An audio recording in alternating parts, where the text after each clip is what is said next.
Welcome back. Hey everybody, how's it going? How's y'all's week's been? Well, I know we've had a crazy week all across the nation. Cities have changed forever. I think this culmination of shitstorm 2020 events is just driving us deeper into insanity. Yeah, but hopefully some of the things that have happened and come to light will cause change for the good. If the world doesn't end. If the world doesn't end. We still have... Right, because we're in the middle of 2020 right now, and this may not be the peak. Right. That's very true.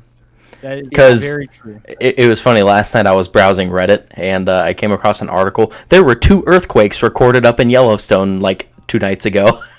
I was talking to Jessica about that the other day because she has no idea Yellowstone's a supervolcano that will destroy the entire northern hemisphere and cause worldwide famine. It'll be the next extinction event. Yeah, basically, yeah. Everybody in the northern hemisphere will die. Yeah. That's pretty much it. Like 90% of all people. So everyone, at least in the northwestern hemisphere, and then probably the southwestern hemisphere will also get fucked pretty good, and then the northern hemisphere will the only people that's really somewhat safe is the southeast, like Australia. They're looking great right now. And we've all seen how that's going to turn out once they get cut off from the rest of the world. Exactly. There's an entire movie franchise dedicated. Kangaroo Jack.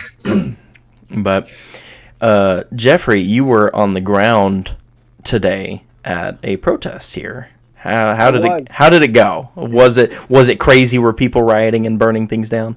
Yeah, well, before we get into that, Jeffrey, can you summarize kind of the nationwide events that have been happening, just so we have some context for our listeners? That's fair. That's fair too. Yeah. There's a long-running strand in American history of the establishment built by our founding fathers being inherently anti-black, purely because it was built by slave owners and people who didn't want them to have rights and stuff for a really long time, and that culminated into about the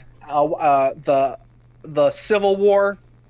People saying the difference between property and human life and states' rights and all that stuff, and then the Civil Rights Movement. But the actual there's not been an actual decrease in Black Americans being violently killed or just injured by the police force that is sworn to protect all citizens. This most recently happened to George Floyd, who was in Minneapolis, where he was compliant with the police officers. And he still had his neck leaned on for nearly 9 minutes, which caused his death. Because of that, people started protesting, and the protests eventually developed into riots for certain reasons. Every city's a different situation, where there are some cities where there are white instigators. Where they are taking this literally. There are videos of people dressed as the Joker, going out and breaking shit because they don't give a shit about Black Lives Matter or police officers. They want anarchy. They don't care about any system. They just want fuel of the fire.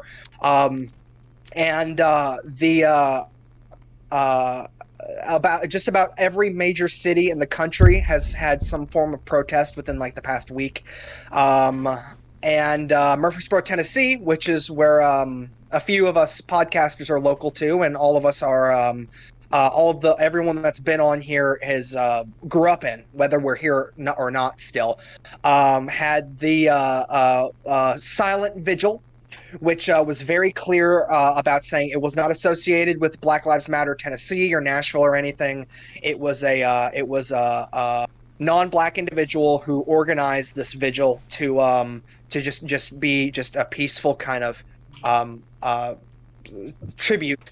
So that was today. That started about 5.5 hours ago. So there's my summary. And me personally, because a a lot of this has triggered a lot of anti-cop stuff. I want to shout out to all of the cops out there that are doing the right thing. One of which has been on the podcast and has been on here several times, usually recording from his patrol car. Our good friend Logan is on the police force here in Murfreesboro. And our thoughts go out to him, and prayers for his family, for his safety. He's currently in riot gear right now, just for safety reasons, and someone shouldn't have to do that. But unfortunately, circumstances have brought it to that point, and I want to thank everyone out there who is doing the right thing, and that would have stopped that, and that would, because unfortunately, for every 10 bad cops there's 10,000 that are doing the right thing, and hopefully, and they're not getting the recognition that they deserve right now, and they're kind of being lumped in with, oh, cops are bad, which is not the case. And I just wanted to give that little shout out. Yeah. So how about we hop back to kind of the origin of this? Yes. Where that police officer made a tremendous misstep, whether it was through incompetence or malicious intent. So I think that was just the tipping scale. I do not think that this is where it started, because there have been multiple instances over the past, especially the past few months, that have involved cops doing things like Amar down in Atlanta. Over the past few years. True, but I'm saying, like, especially within the past few months, I can think of at least 3 incidences just in 2 months that something like this has been related to. There's 2 in Atlanta. There was the jogger, and then there was the one in downtown Atlanta that happened, and then Minneapolis being kind of tipping the scale.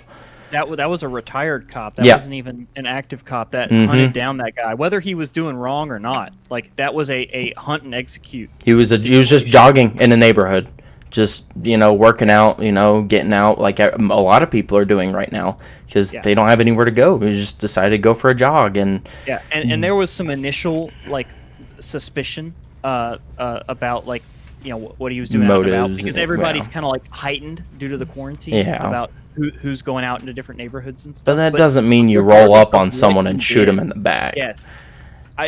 There are very, very, very, very few instances where I would even remotely consider that okay, and that involve super egregious acts to children primarily, where I would be like, let's turn a blind eye to this. If Hitler was just jogging down the street and it was like, all right, let's kill Hitler, But that guy who killed Hitler, hero.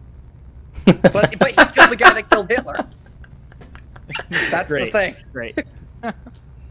One thing I do want to clarify, it's really easy for us, as white Americans, to look back on the past few months or years and say, wow, it's gotten really bad.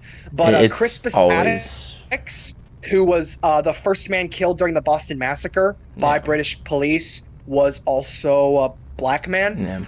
He was mixed race. That much we know for sure. You mean Boston? You said British. Boston. You said British police. Yeah. The redcoats. Yeah, the redcoats. Oh, you're talking way back. I was thinking the bombing that happened, not. No. The Boston Massacre. Yeah. Now I know what you're talking about now. Yes. Our country was founded on an incendiary incident of violence that involved starting with the death of a black man. It's one of the many major events that kickstarted that revolution. Yeah, definitely. And I want to talk a little bit about. I know that a lot built up to this incident, but I do want to talk about the incident itself, because I want to bring up a really good point where one officer had his knee on that man's neck, and as somebody who practices martial arts, who practices jiu-jitsu, which is explicitly deals with manipulating people's bodies on the ground, and who Logan has talked to me about jiu-jitsu being one of the core training principles that police officers use to learn how to negotiate people to the ground and to detain them. Nowhere in that ever is putting your knee on someone's neck remotely okay. That's that's just cruel and inhumane. Like there's so many better, safer ways to control a person who is not resisting than that. It blows my mind. And whether that's, again, from malicious intent or incompetence, it should never happen. And it's not just that officer's fault, because he was one of 5 officers. Yeah, there were on the scene. 4 others that just watched it happen. Like he had just brawled with this guy and cuffed him, and he was panicked and beaten up by this guy. This was a guy who they came to pick up on a forgery charge. A $10 bill forgery charge, nonetheless. Violent crime. Yeah. And 4 people stood back and watched let it him kill happen. that man. Yeah, just let it happen. You have 2 things here. You have a sin of commission, where there was a violent act perpetrated, and you had a sin of omission. Yep. Where you had those 4 officers that could have stepped in and could have said, "Hey, man, why are you doing it like that? Just sit him up, or put your knee on his back." I don't know. Again, I'm not a police officer. So I don't know what their standard operating procedure is, but it sure as fuck isn't just kneeing someone in the neck. Yeah, and it's funny because my mom's a nurse, and we were talking about the incident a few days ago, and because he didn't die on scene, he actually did. I believe he went to a hospital and died later at the hospital. That's Still, what they reported.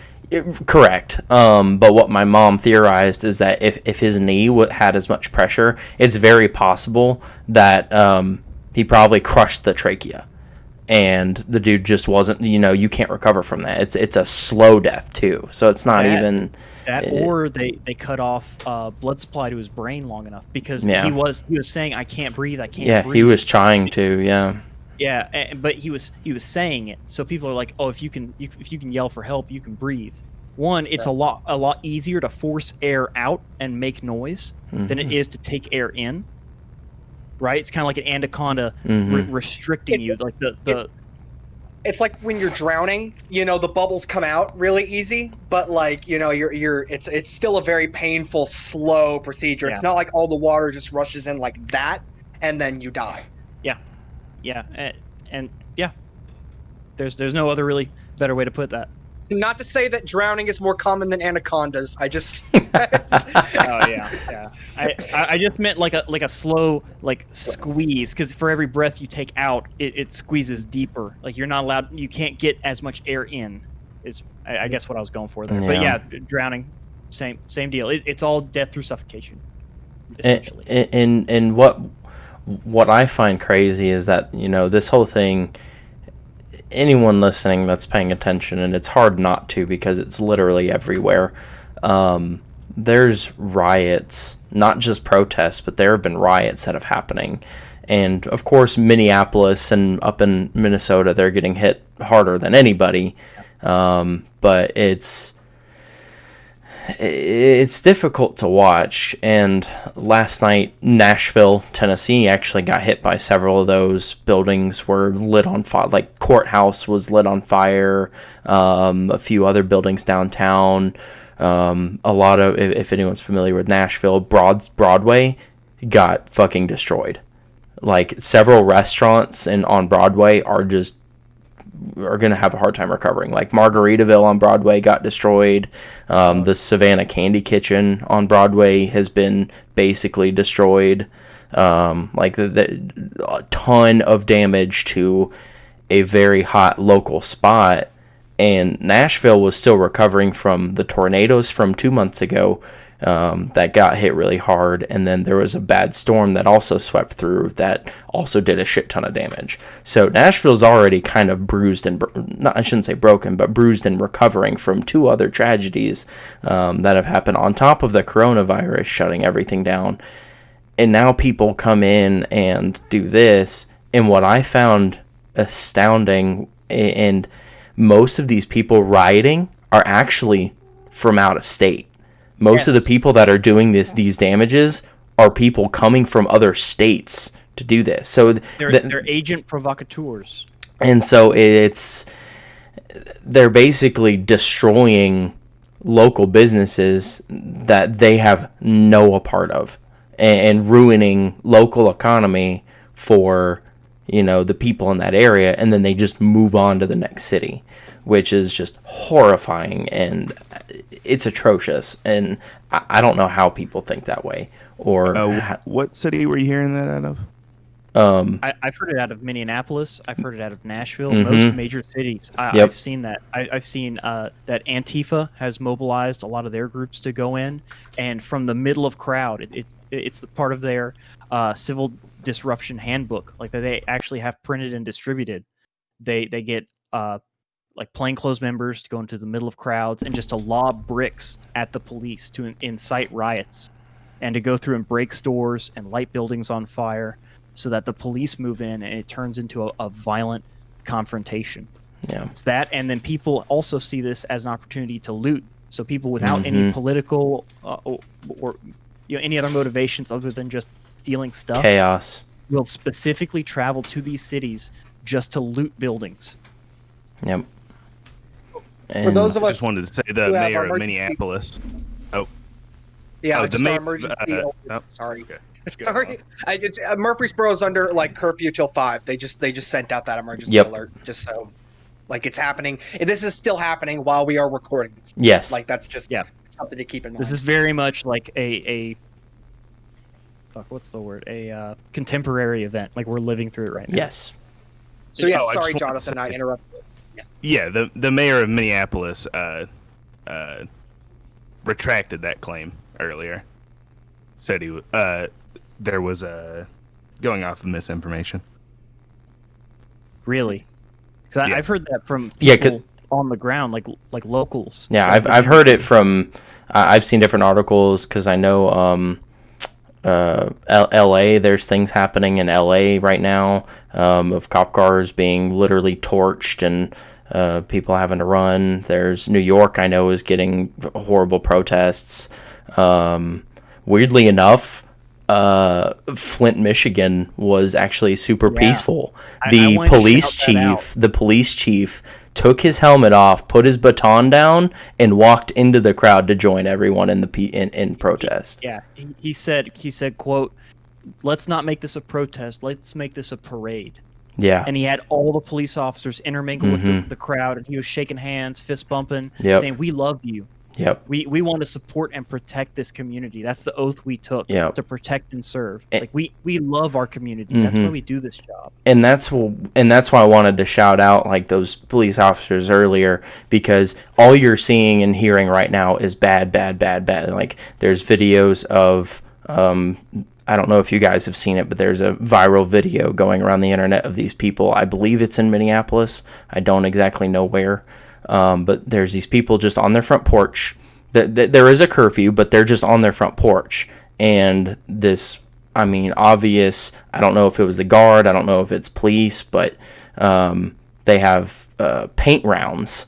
And they yell at these people to get in the house several times. And then they just open fire with paintball guns, just lighting them up. I heard about that. I don't know which organization is enforcing. And they were just on their front porch, and I don't know if a curfew or if you're not allowed to be on the front porch. I don't know, but there's that incident going around. There's an incident up in New York where a cop actually drives into a barricade and drives into a crowd. I saw that video today. There's a lot of negative, and of course, unfortunately, we live in a world where, and especially in the States, the negative tends to be talked about way more than anything positive, which is why I specifically wanted to talk about like the police chief up in Flint. Flint, Michigan has had a lot of issues in the past few years, and for him to do that, I thought was very honorable. And I think a lot of this has to do with our 24-hour news cycle as well.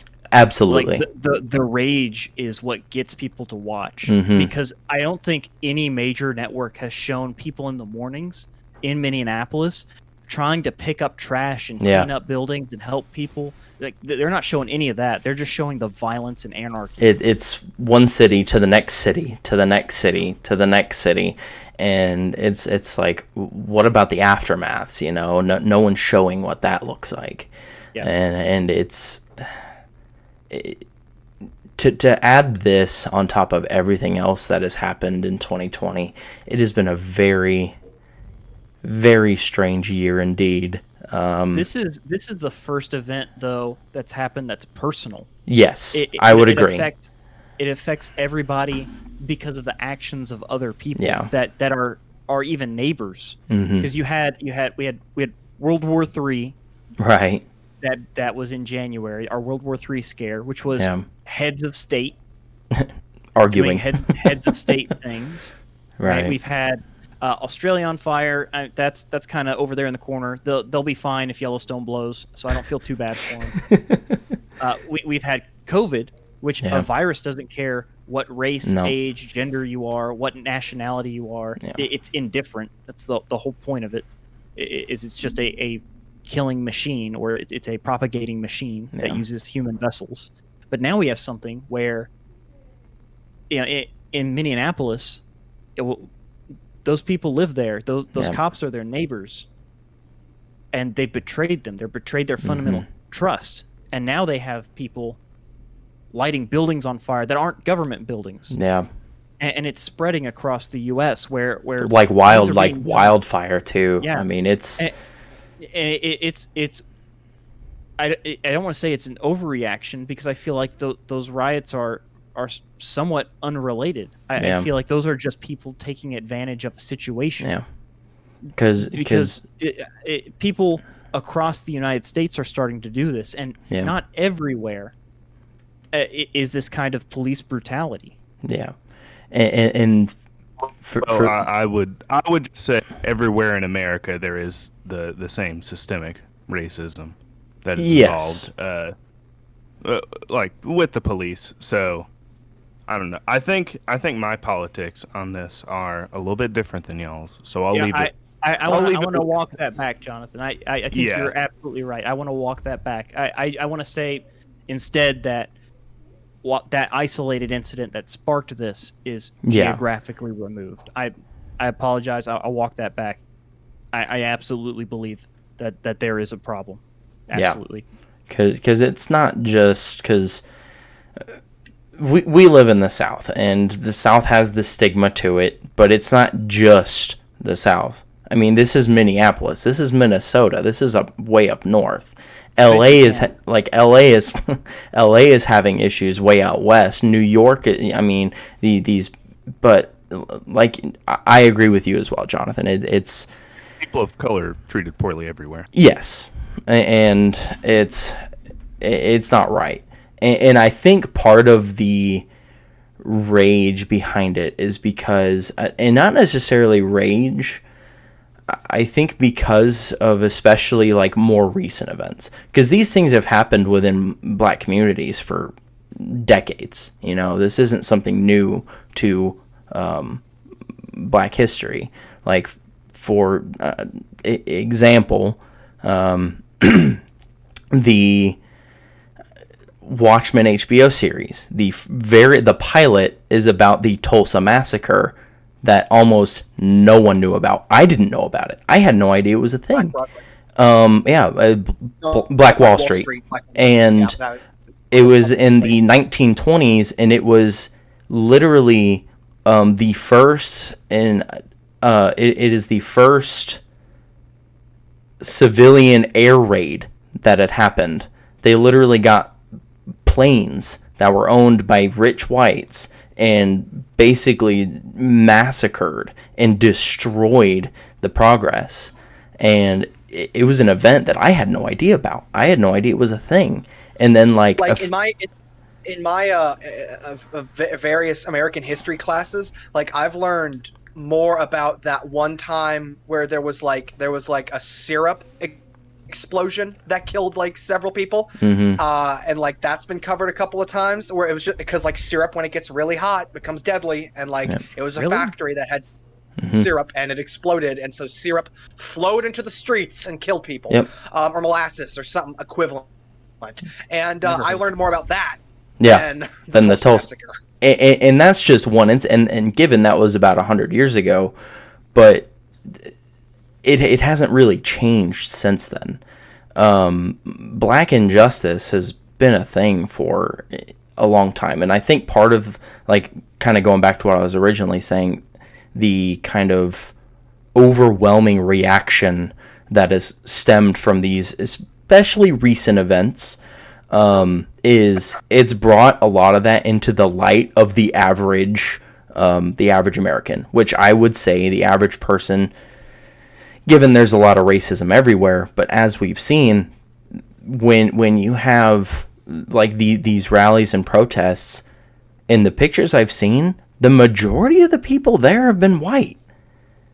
And given those pictures and media could be purposefully taken that way, there could definitely be some. But I was in downtown Chattanooga last night, and I saw a few, but the majority of the people that were protesting were white, and which is I just think it's the people are realizing now the problem that's been going on for decades, for centuries. You know, I say decades.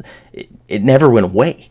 The civil rights movement was in the 60s. I mean, we talk about the Tulsa Massacre that was in the 1920s, and then, you know, the civil rights movement was 60s. That was 60 years ago. I want to ask y'all a real quick question, because I've been trying to figure out, like, I don't want to say the root cause, because it's not entirely true, not entirely what this question asks, but do y'all feel like this stems from us as a society, as individuals, being racially insensitive, or do you feel like this is a political, in the government, like power-oriented sector issue, where possibly the job of police officer, like politician, attracts people who want power, and they may have evil intentions with that? Because I feel like the average person, gets along with everybody. Yeah. I would like to think that. And maybe that's really naive of me. Right. Like everybody everybody that we're friends with, I feel like we try and treat everybody equal, whether they're, you know, man, woman, black, white, Asian, right, whatever. I feel like we all, I guess, try to live by what Dr. King wanted, which is to judge people by their character and their actions, right, and not the color of their skin. What do y'all think about that? So I definitely think it's more of a social thing, and I don't necessarily think now racism does exist, but I think a large portion of it is ignorance. I think the majority of America and the average citizen just doesn't know what's going on and doesn't see it, because they don't see it every day.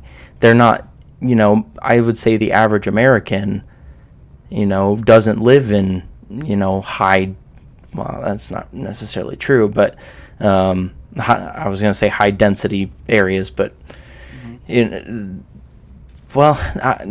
actually, I am going to stick behind that. Urban, rural. Yeah, urban. I would say the average American is in suburban environments. I would say the majority is in suburban. And a lot of... now, I could be very wrong. And I'm agreeing that I am part of the problem. You know, I have been very ignorant to this sort of thing. You know, my eyes have... How are you part of the problem? Ignorance. Specifically, not, you know, seeing a lot of what really goes on, and it's I guess what I'm trying to my point is my eyes have really been opened, probably more so like everyone else in the past couple weeks. Now I have stayed a little bit on top of it because there's all this dark history behind, you know, the U.S. has its dark parts that's not really talked about. I think every country has its dark chapters. Exactly, because, I mean, just talk about racism in general. I mean, we haven't even mentioned the fact, and of course I know we're talking mostly about, you know, African Americans and black injustice and what, but racism applies to more than just, black people. Like in the 40s, we basically imprisoned millions of Japanese Americans purely out of fright for no other reason. And that is for full-blooded American citizens born and raised, and a lot of that was on the West Coast. I know the East Coast didn't suffer as much as the West Coast did.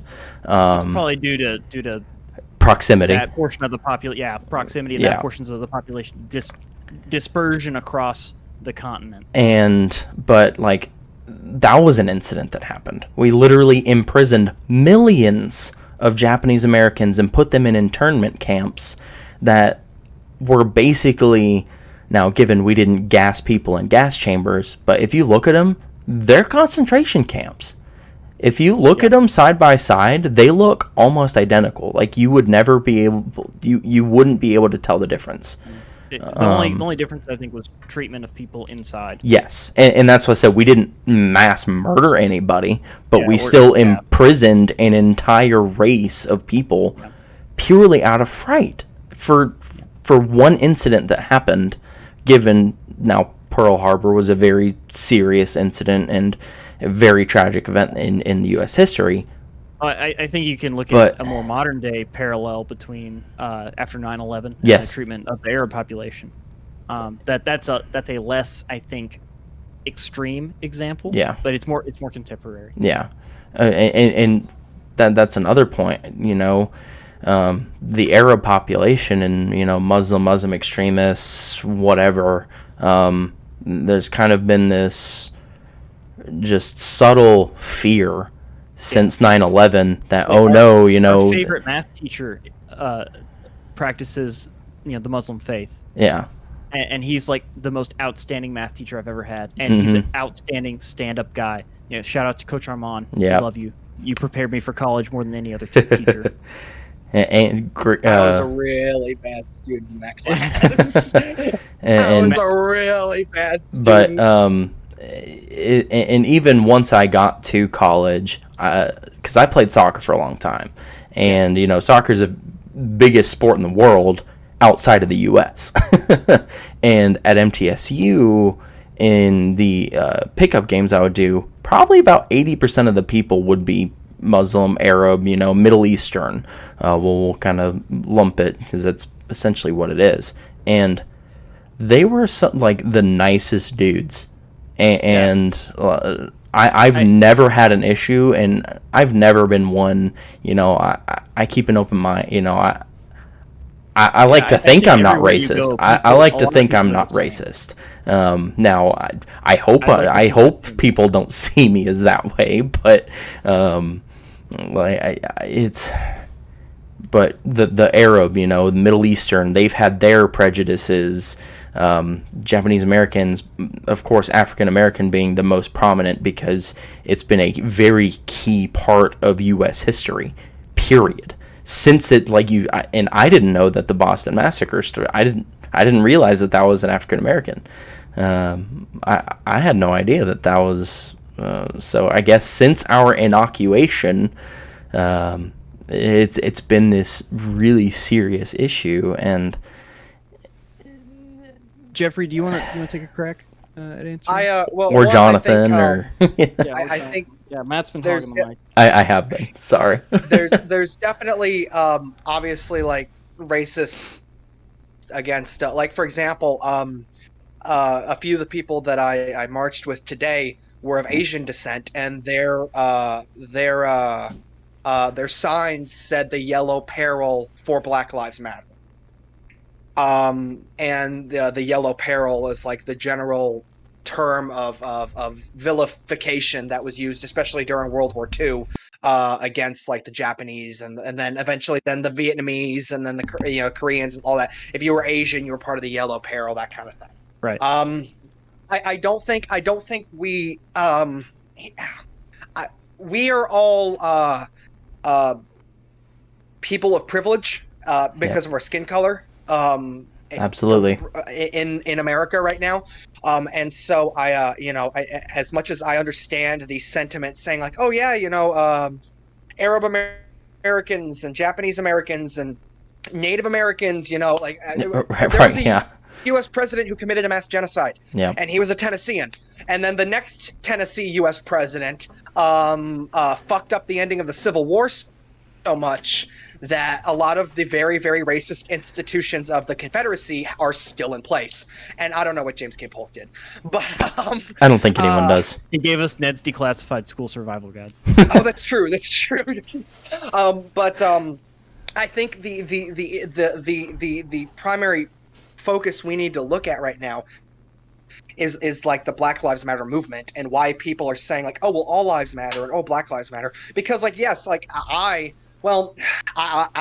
fully admit that I grew up even well into high school believing I was non-racist, and I still had some very, very racist sentiments. I remember one time debating in my junior year English class about how calling a white person a Nazi was comparable to calling a black person the N-word.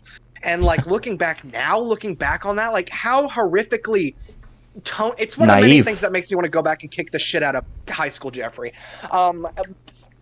But I had that privilege. I got to say that and not be corrected because of my skin color. And all of us right now, all four of us, get to just step away from the world and record a podcast about our thoughts, as opposed to the Black Americans right now who are literally like, listen, I don't want my kid going and playing in the street because they might just be murdered because they're black. It's a dissonance that like even though we there's a phrase that's been going around pretty frequently here. It's not enough to be non-racist.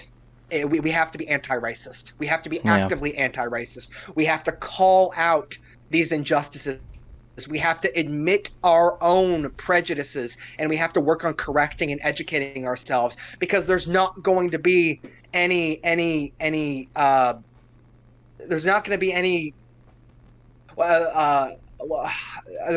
until there's justice, there's not going to be any change. Like for decades since the civil rights movement, and since it's like we've been pacifying people just enough where it's just like, okay, we'll free you from slavery, we'll give you the right to vote, okay, we segregation is gone, we're gonna, that kind of stuff. You're pacifying people when it should have all come in waves. Like it took hundreds of years for a black American to have the same rights as a white American had, in the inception of our country. And it's not okay. Pacification is not okay. Like it needs to be. There needs to be actual, true equality here, because like we're in a country where there were freed slaves who still fought for this country, and their descendants went overseas to fight for this country, and their descendants, went overseas to fight for this country, a country that systemically oppresses them.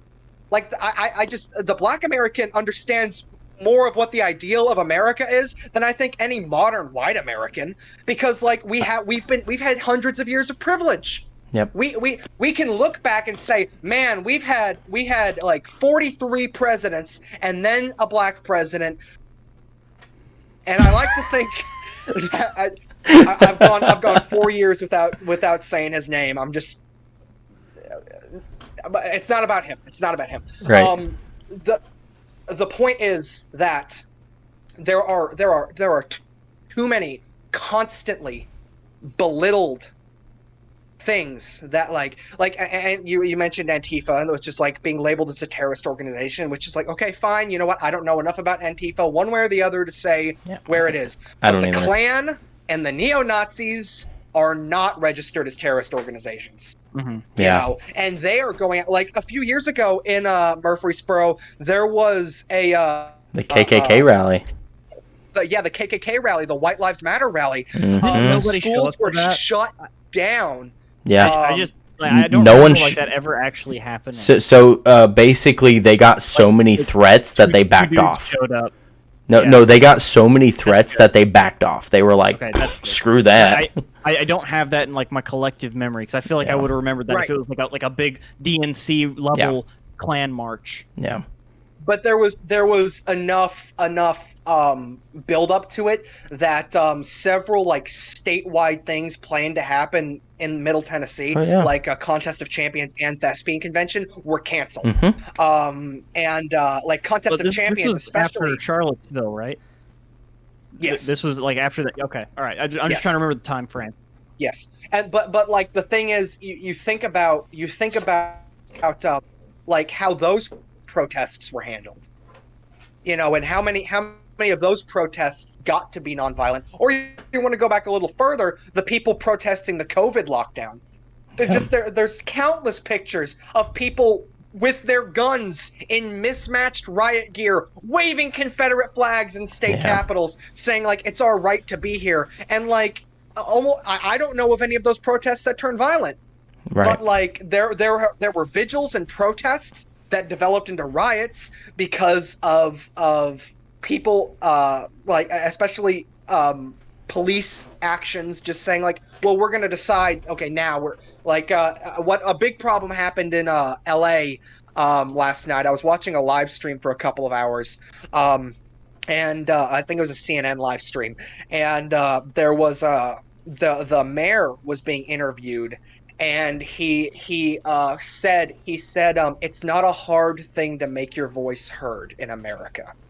And I was really like taken aback by that, because it's just like yes it is, like if unless you are privileged, that kind of etc.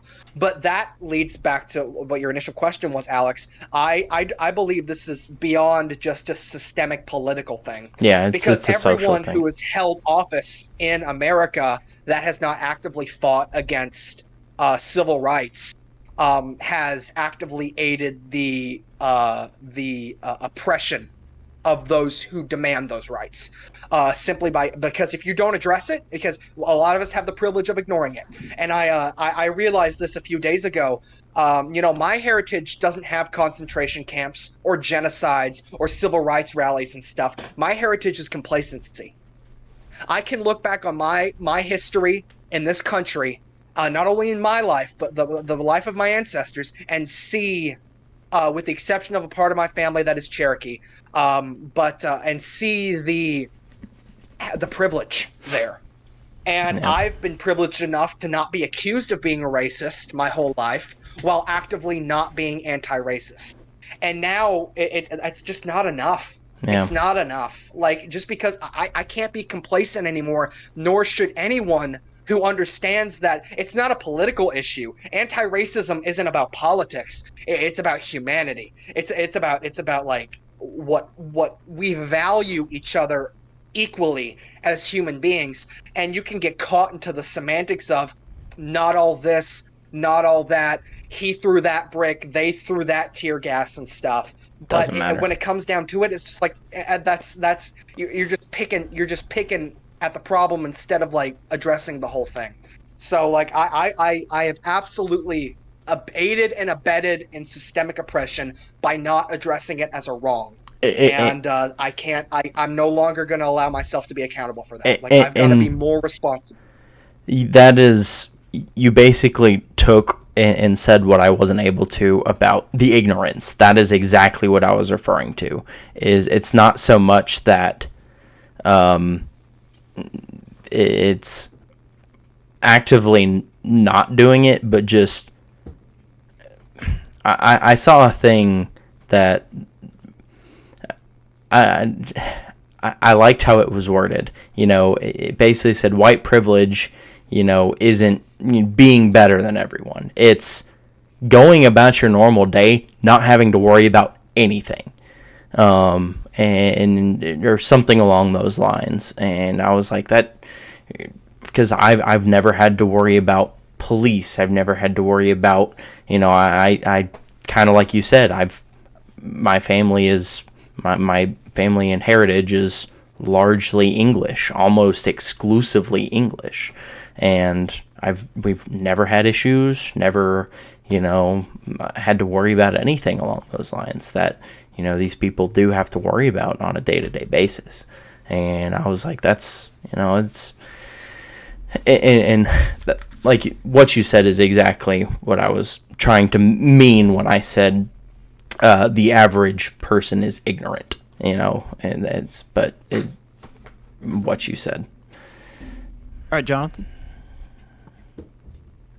Yeah. I agree largely with what Jeffrey had to say. I do believe racism, is systemic in America. At the founding of our country, American society and government, which was white society, chose to continue the practice of slavery, and that continued for almost 200 years. And black people earned their, freedom through the Civil War, and then they were treated horribly for another 100 years before they protested for their civil rights. They made great strides, and then their leader was shot in the head for it. So this isn't a thing. There is racism on a personal level, but it's not something that starts at the personal level. It's something our culture was founded upon, and it's something we need to be, we need to acknowledge, we need to be conscious of, and right. We need to bring that, into our current actions in the modern day. I agree. I feel like I may have framed my question a little poorly. I was still trying to formulate it myself. No, you're good. Yeah, because I don't think I got the second part right. I got individual responsibility, right? And then a more systemic issue, as especially Jeffrey highlighted. I definitely agree with a lot of the sentiments that have been expressed, and like you said, the leader of that movement, it was executed because of the strides he made to establish equality for African Americans in this country, and it's a shame. It's absolutely a shame. I think it's almost a doomed fate for peacemakers, is that something horrible happens even though they try to do the most good. It's just a sad irony. What does that show black people in America? That, if you go about things in, the most peaceful, best way for white people possible, you're still going to end up getting killed for it, because that goes counter to society and some of the beliefs that this country was founded on, and, we'll have to do a lot of deep digging to heal and to uninfect from the culture, if that can even be done. Are some cultural wounds too deep to be healed? This is still an ongoing thing.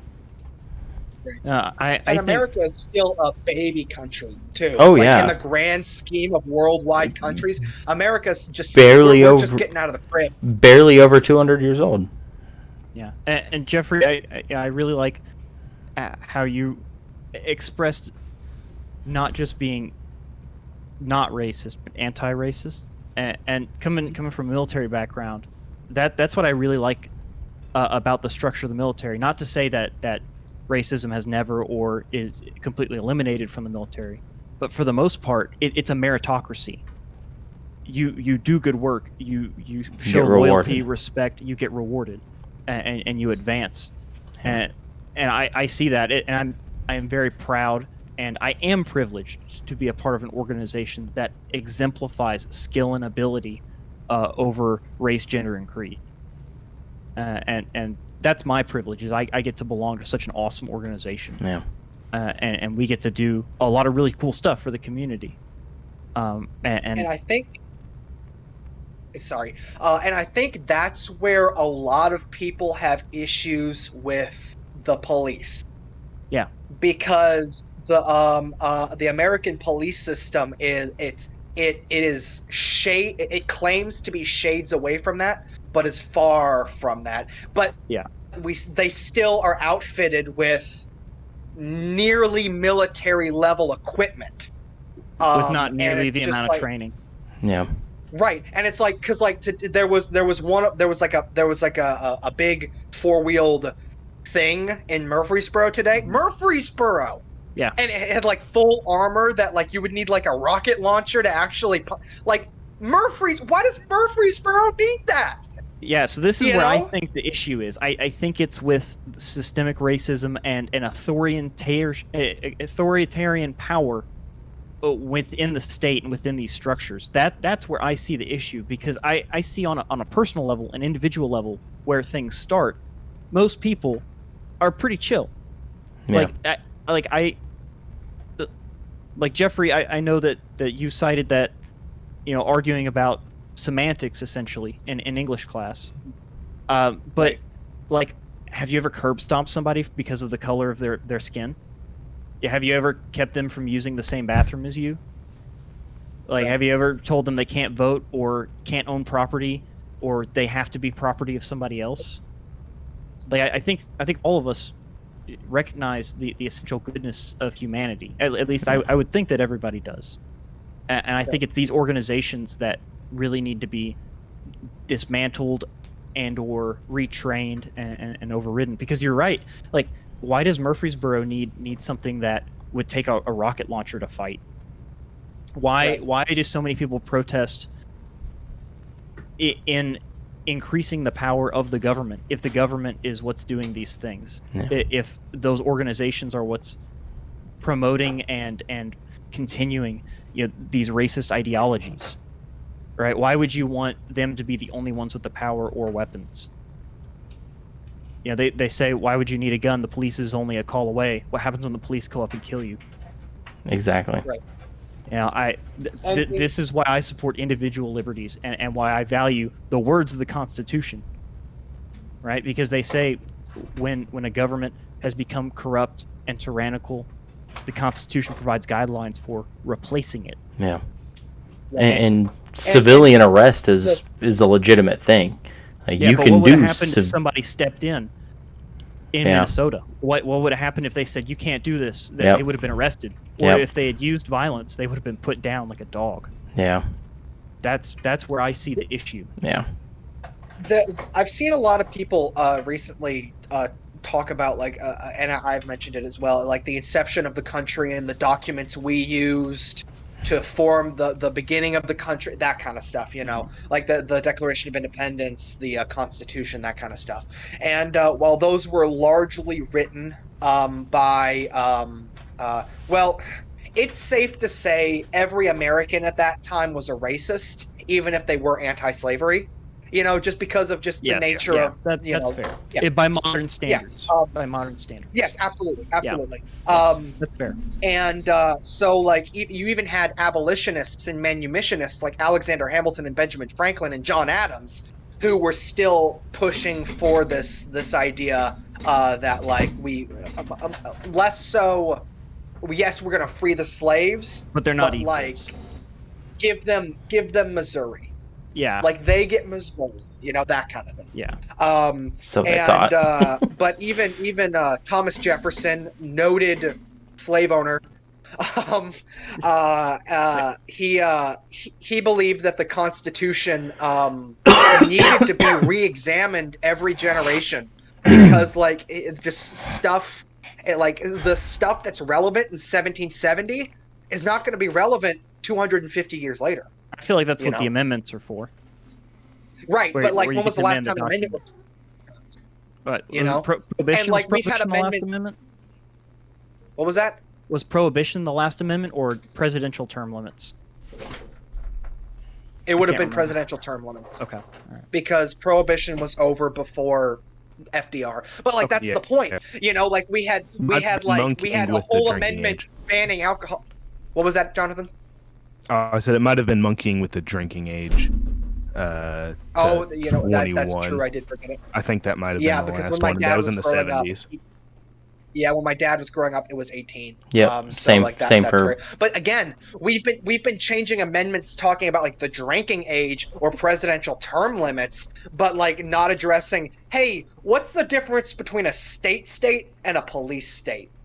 Where does it end? Like, when you live in Murfreesboro, Tennessee, again, one of the larger cities in Tennessee, Yes. but in the grand scheme of America, you go to Wichita and tell someone to point at Murfreesboro on a map, they're gonna, not know. And if they do know Murfreesboro, they're gonna be like, well, there's 3 Murfreesboros. There's like one in like Texarkana, North Carolina, that kind of stuff.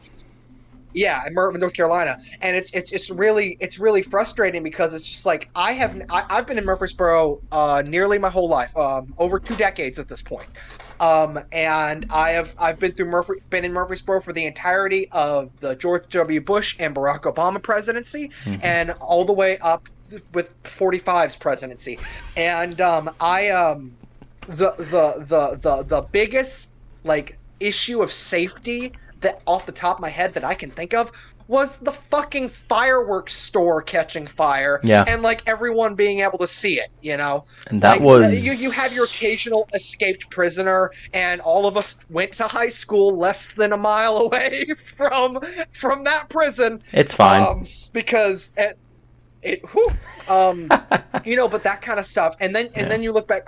Another tweet I saw that was really interesting is that like these protests, riots, vigils, that kind whatever of you stuff, want to call them, need to be protected because like a lot of people are saying like, well, like the once you start destroying property, your message becomes invalidated, and it's like when the Eagles won the Super Bowl. When the Eagles won the Super Bowl, I just like. To be fair, that's Philadelphia. Well, I mean, still, but like, I mean, Matt, like you said, you're a soccer/football fan. Yeah. Like, give some input. You're a hockey fan, for fuck's sake. Like, your 2 favorite sports are all about let's fight each other after our guys win or lose. That's not true. Soccer's not like that. No, and all the fighting happens on the ice in hockey. Yeah, exactly. See, here's the thing about since you brought it up. Since you brought it up, especially with hockey fans, I have never had a bad incident or altercation with anybody outside of a hockey arena. That's part of the hockey experience is severe rivalry. But as soon as you every time I run into another hockey fan, they have been like the nicest people I've ever met. All right, I'll come in. I've seen fights at the Titans Stadium. At LP Field. I've seen fights there between the Jaguars and Titans fans. Yeah, but like that's the thing. Like other sports, you hear of these fights happening. I've never seen a fight. Now this is my personal experience, and this could have to deal with Nashville. Nashville's a very friendly city. I've never seen or heard of a fight happening with hockey fans. I will say, in general, Nashville is definitely far more placid when it comes to its, just because of the general like geniality of the South or whatever you want to call it. Like Nashville's just a more of a chill place, which is why it's becoming like a major entertainment center beyond music. Yeah, it's known as the Athens of the South. Yeah, absolutely. Yeah, but yeah, like with what you said, the fighting between fans, it's. Well, you've been to far more games than I have, and especially when it comes. But I was citing incidents of because I was actually looking up articles of like riots that were after sporting events. Oh yeah. That were primarily like that kind of stuff. I remember my friend's sister went to University of Kentucky during that one March when UK was going like super far in the March Madness bracket. And their president of the university had posted on every single door on campus, if we win, please stop rioting. Please stop burning dumpsters and things in the street. It's not good. Like, that shit was wild. Yeah. So there you go, Jeffrey. And I'm not saying it doesn't happen. Matt on one side and you on the other, so it's like both of you are like in my ear. I just, the only time I ever came close to that was in 07. I went to Gulf Shores, Alabama, and there we were staying in a hotel. And it wasn't Gulf Shores. We were staying at a condo in Gulf Shores. It was in Florida. We were in like Melbourne, Florida, and there was a big sporting event, I think, between Florida and Georgia, and Georgia lost. And the plan for my family, which I was 12 at the time, the plan for my family was to like leave the hotel because like we spent the day at like Universal and like go about like doing other things. But because of the Florida people and the Georgia people responding the way they responded, I remember having to spend the night in the hotel. I will say, though, a really funny thing came out of that night is there was a guy in the hotel parking lot with Georgia plates who like clearly had like hundreds of dollars worth of like chips and food and stuff for like an after party, and he was just in his car like this. Just like after the game, he was just like non-moving and stuff, and my dad pointed that out to me because he said that's an appropriate way to respond to your team losing. Yeah. You know, that kind of thing. But again, like it's just, there are a lot of examples of, well, you know what? Forget the sporting event analogy. That was wrong with me. I was about to say we are not equating sporting events and riots related to that. We are not relating them at all to what we were previously talking about. Yeah, I want to make that abundantly clear. Yeah, they're not comparable. I'm just saying that there have been riots for worse reasons protected more. That kind of thing. Because, like, for my dad worked in retail in the 80s when the Cabbage Patch Kids hit. And Cabbage Patch Kids told me about this. Holy shit. Yeah. Oh my god. And my dad was also in retail, although not the same type of retail, when Air Jordans hit the market. Mm-hmm. And both of those instances, it's literally a doll and a shoe, and people were murdered for those dolls and shoes. Oh yeah. My dad had police protection because like people had to file in to pass out Cabbage Patch Kids. Cabbage Patch Kids. And then you have protesters who are peacefully like in an area getting tear gassed because the governor sent out like here's the big thing that happened in Murfreesboro today is that the mayor of Murfreesboro said curfew's at 6:30 and that announcement was issued at 6:34. Wow. And so like I didn't get the notification. So that's fucked.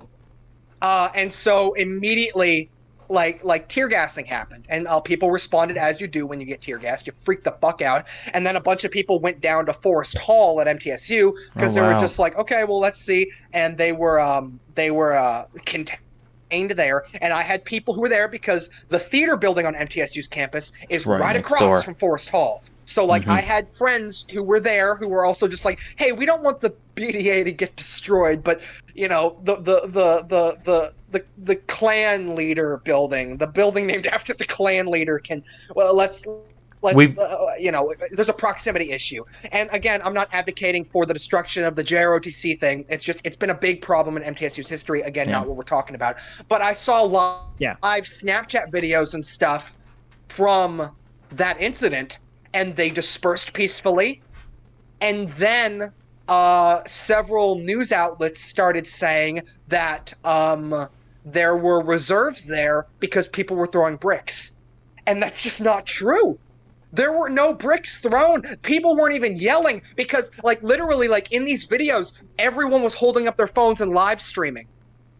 Because, like, now these people, racists, whether they are a member of the police force, a member of you know, anything, can be held accountable because we can see this shit live. It's not just CBS and CNN and Fox going in and getting like, okay, we're going to show you what we want to show you. Yeah. Everybody in America has a live television camera. You have a social media account, you have data, boom. You can make someone implicit in the death or propagation of race. It's that 24-hour news cycle. Yeah, and they have a monetary incentive to paint the worst picture. Like, nobody cares if it's like protesters were told to go home and they went home peacefully. Like, they don't get any money from that story. Tragedy sells. They had to be tear gassed out. They were throwing bricks at the police. Tragedy and violence sells in America. It sells everywhere. It sells everywhere. Yeah, it's a good thing the people have modern video technology and the means to disperse it, because the media current day is not our friend in all situations. Mm-mm. Yeah, I 100% agree. 100% like, that's agree. the thing Whether it's that- online media or on TV media, That's really, the thing. Like, whether it's mainstream. Mm-hmm, mm-hmm. as a former media major, like there are media rules, and it's just like every camera and every mic is hot anywhere at all times. It doesn't matter where. If you have a recording device near you, you are being recorded. It doesn't matter if it's actually on, if it has batteries, if it's plugged in, if it's wired up, anything. You are being recorded. And that's why I think what is so mind-blowing at the people who will not, like, where they stop holding people accountable. I'd like to go on a brief aside here about the power of the office of the President of the United States. Okay, go for it. How anything a president says is examined thoroughly and responded to. Anything, which should be the case. You are a servant of the people. You need to be looked at. And I'm going to use an example of a prejudice I developed back. I think it was when Kanye did his whole interrupting Taylor Swift thing. Obama was caught on a hot mic calling him a jackass. Now, at the time, by no means was I an Obama supporter, but I already developed a disposition in my head, because I had no idea who Kanye was or anything, that he was a jackass purely because it came from the President of the United States. Mm-hmm. Like, I just developed an initial bias in my head. Oh yeah, Kanye's a jackass, even though it's being said by a president who didn't know he was being recorded, and who I did not support at the time. Fast forward to another president who didn't know they were being recorded, and what they said about not only how you can treat women, but on their active Twitter platform, calling these protesters thugs. Yep. And stuff. I was going to bring that up. You don't have to support. Yeah, you don't have to support 45 for this, but to immediately use, like, especially coded terminology as the president is incredibly damning for any movement. Yep. And like, that's just what I got to. As an aside, I've seen that in several places where people have responded to the thug comment, and along the same lines, I've seen people put it in parallel where in Baltimore, when the riots were going on, President Obama made the same remark. He said these thugs that are looting and rioting need to stop. I 100% agree with you. I think our current president could do a lot to put his phone down. At least every once in a while, right? But yeah, I think definitely that office holds a lot of power, and what you say you should watch. I agree with that. Yeah. Policies aside. I would say, Obama calling the Baltimore protesters thugs. I don't think that's good terminology for any president to use against the American people expressing their disapproval with the current state. Yeah. Well, let's talk about the riots a little bit. Let's talk about where you think too far is, where you think people are in their right to do. Let's go and talk about that. I'll chime in. I don't think where the line is drawn is destruction of property. As soon as destruction of property starts, I think that is where the line should be drawn, because there is no reason to get that violent and start destroying buildings, lighting buildings on fire, lighting cars on fire, that for no reason other than just chaos. And I just think it's unnecessary. You're bringing the wrong kind of attention to yourself and to the areas. It's that negative kind of negative media, you know. But I think that's where the line should be drawn. Anytime that it even starts to be destruction of property. Let me phrase this: intentional destruction of property. Because there can be unintentional when you gather just mass crowds of people. Things can happen. But as soon as it starts to become intentional, I think that is where things get drawn. Or trash, or, you know, painting or tagging entire walls and of things. Given that's easier to clean off, it's just some time, and it's a little, it's kind of a nuisance to do that. But for me, the line is destruction of property, intentional destruction of property. Okay, Jonathan. Yeah, a little bit of a different opinion. How do I want to start this? I guess, you know, if destruction of property is what it takes for the voice of oppressed people in this country to be heard, by all means. You know, peaceful protests have. We talked about, you know, how things ended with MLK, despite his great strides. And I think there have been so many examples of peaceful protests not being taken seriously. If you look at Colin Kaepernick and his whole, you know, kneeling thing, he was ridiculed and mocked and put all over Fox News, and he was never given another job in the NFL due to ownership fear that pretty much the white fans wouldn't support a team that had this outspoken black quarterback, you know, leading the team. So when you see such a prominent figure like that, you know, for a recent example, to be shut down when they try to do things peacefully, that does not send a good message to an enraged people. That shows people that when we try to go about things the way society wants us to, we're not being taken seriously. We're being mocked. You know, jerseys are being burned. Mm-hmm. So while I don't want anyone hurt, you know, during all of this, you know, if a few buildings have to, you know, if they're burned down in the process of the spirit of the people being expressed, you know, their anger coming forth, you know, if that can lead to a meaningful change, by all means. You know, I'm not attached.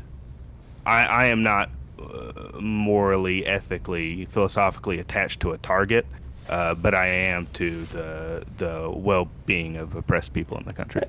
I'll give you that. I guess I probably should have been. Well,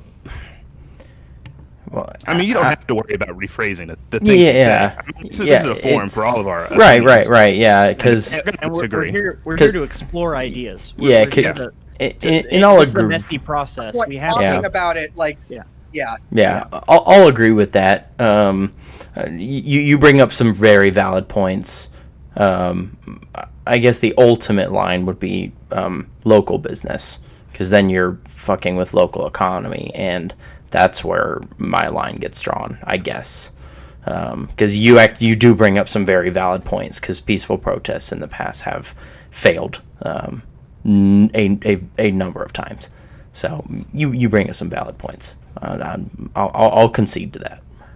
Jeffrey, you wanna toss in here? So just to touch on some things Jonathan said, for sure. Like again, like this isn't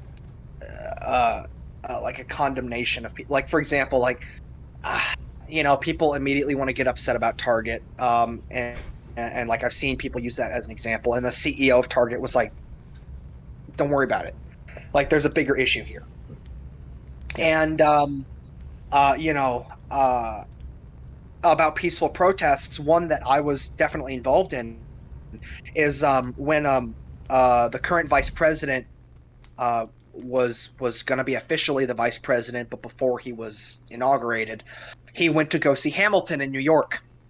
And the cast of Hamilton, after their bow, addressed him saying, like, listen, Mr. Vice President, incredibly respectful, saying, like, we represent America then as it is now, and some of your policies and stuff do have us concerned, but we would love to work with you and have our voices heard, just like Alexander Hamilton would want his voice heard, that kind of thing.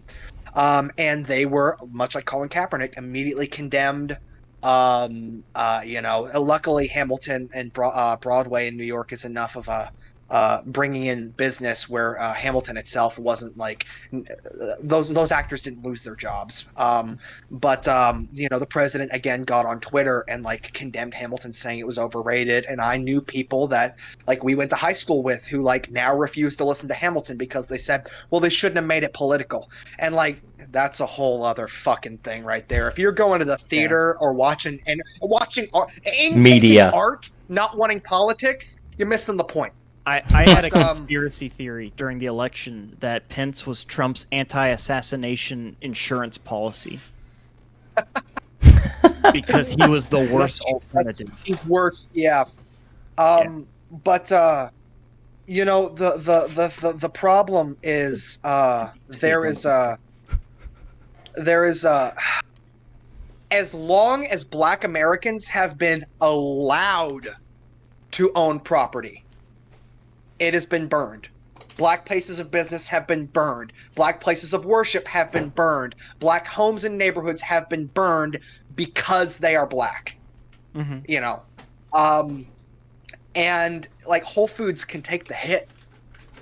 It's like, obviously, I think one thing when people are bringing this up is that they're not realizing that this is not their first step. Like, people aren't going out at 3:00 during a protest and breaking into a Whole Foods, and if those people are, there's plenty of videos online of it being purely white people being like asked by black people to stop.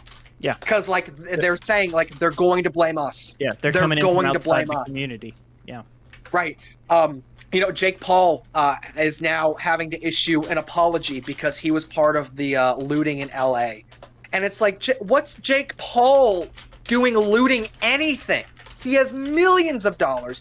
He's just doing it because he can get away with it, essentially. Did you read his statement? No, I did not.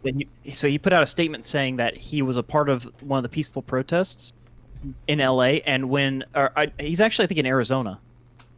But they started launching tear gas canisters. Right. Because I don't know whether it was unprovoked or not. I'm not going to make a statement on that. Yeah. But according to him, and again, this is the Japanese suicide force Jake Paul we're talking about here. So take everything with a grain of salt. He said, and this is, I don't even know why I'm defending him, but he said that they were driven out of that area by the CS gas, which if you've ever experienced CS gas, it's like a gorilla just fucks you in the throat. Like, it's awful. You laugh. Oh no.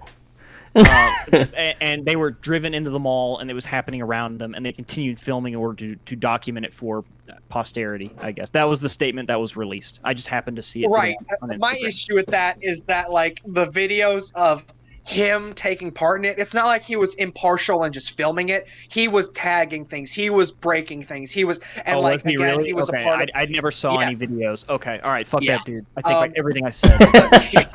But the I guess the final statement I want to make is that, like, this country's infrastructure has stolen from these oppressed people, these minorities, and asked everything of them. We will take your property, and we will draft you in the Vietnam War. That's what Fortunate Son's about. Yeah, exactly. Yeah. So, like, the accumulation of every building in the United States is not worth one life. Not worth one. That's fair. Both of you bring up very valid points. There are a lot of instances of local businesses or black-owned businesses saying just like, hey, we're a black-owned business, or hey, Black Lives Matter, or just like making it clear, saying like, we're not going to be here because of the riots, but we want you to know we're on your side. And those are almost entirely being left alone.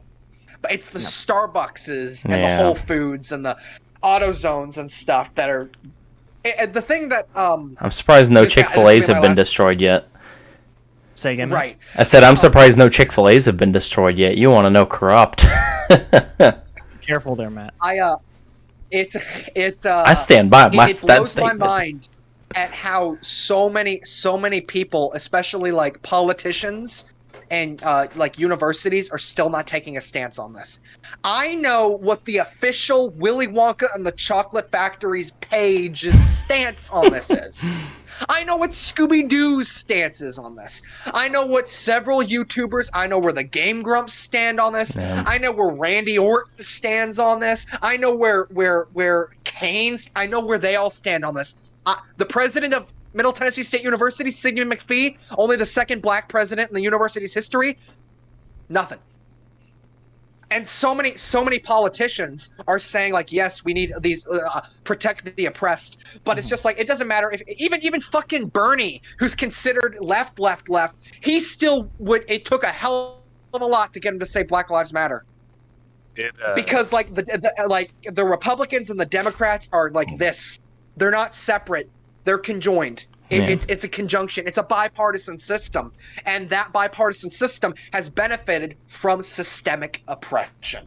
You know, even though that there are minorities taking part in it, and it's just mind blowing. Like how come I know how like people who draw Pokemon cards for a living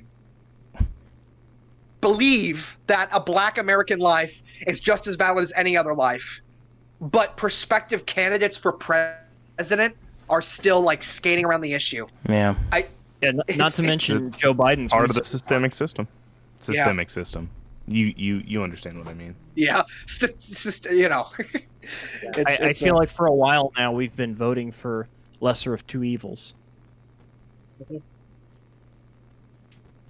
So I guess Jeffrey, I'll jump in and give my 2 cents if you're done. If not, please continue. Can I make a quick? Yeah, Jonathan, go ahead. Yeah, I was just gonna say, I have seen some of those same videos you have, but just to be careful with the white agitator language, because that same sort of language was used during the civil rights movement to discredit.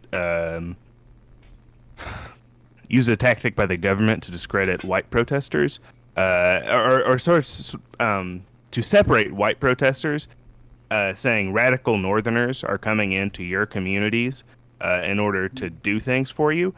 Don't let them do that. Do it yourselves. That would make it authentic. High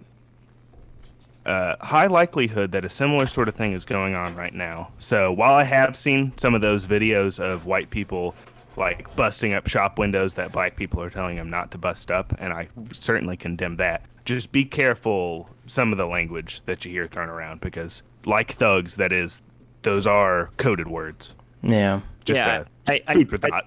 I definitely think there's probably a mix. Yeah, I'm sure. Certainly. I don't know what percentage that would be, but yeah. Impossible to know at this point. Yeah, and I'm sure the government has a much darker track record we have yet to discover. Not to get all super conspiratorial. I'm almost curious. You bringing up the civil rights movement, Jonathan, kind of spurred this question out of me, and I really don't know if anyone would know this, but I'd be curious to see kind of the comparison of events from like recent years and from like right before the civil rights like movement really started to take off. I'd be very curious to see the comparisons between the two. That's a good question. Yeah, that would be. I mean, I'm.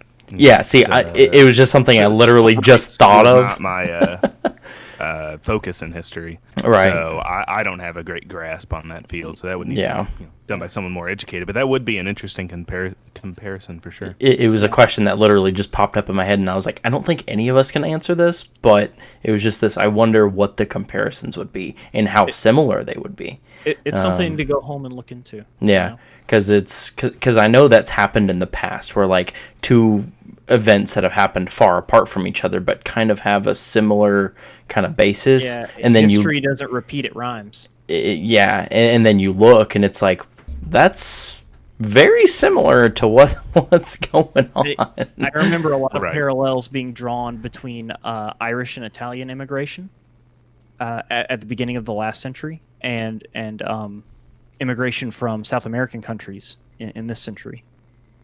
the parallels because Irish and Italian were like sub-white, like they weren't considered the same as British or German Americans, and so there was some prejudice and I guess racism there, just like with other groups that have immigrated to the country in recent time. Yeah. To get back to the riot thing real quick, I feel like I'm somewhere in the middle on this, where obviously peaceful protest is preferred, right? Though not always an acceptable solution to a problem, right? Sometimes you need a hammer to drive a nail. Certainly. And I absolutely understand targeting and vandalism of government buildings, because that seems to be where the source of the problem is. If the police state is coming and harassing minorities, you dismantle the police state. That just seems to be, A equals B and B equals C, therefore A equals C. Yeah. And go ahead, John. I guess just so the police force, for cities, publicly funded, they get a lot of that off taxpayer money, and a lot of that does come from big businesses. And often those businesses are easier for they're often less guarded than government buildings are, so that would be why protesters pick those buildings. And while they aren't, that's not what somebody thinks of when they think the American society. They don't necessarily think of a big box store, but I mean that does hold power. This has, I would say, this has done more to make racists scared than than unfortunately kneeling did. Colin Kaepernick kneeling, unfortunately, didn't do anything but make them mad. Yeah, it's like I said, like the peaceful option has at some point been exhausted, right? Yeah. And I'm definitely with Matt, where like small business completely off limits. Like you are an enemy of your community if you go and you bust up small businesses, because there's a story from Minneapolis about a firefighter who's an African American gentleman who used his life savings to buy a bar. And it was his life's dream to own and operate like a really nice sports bar and to be with his community. And it was torched. He has nothing left.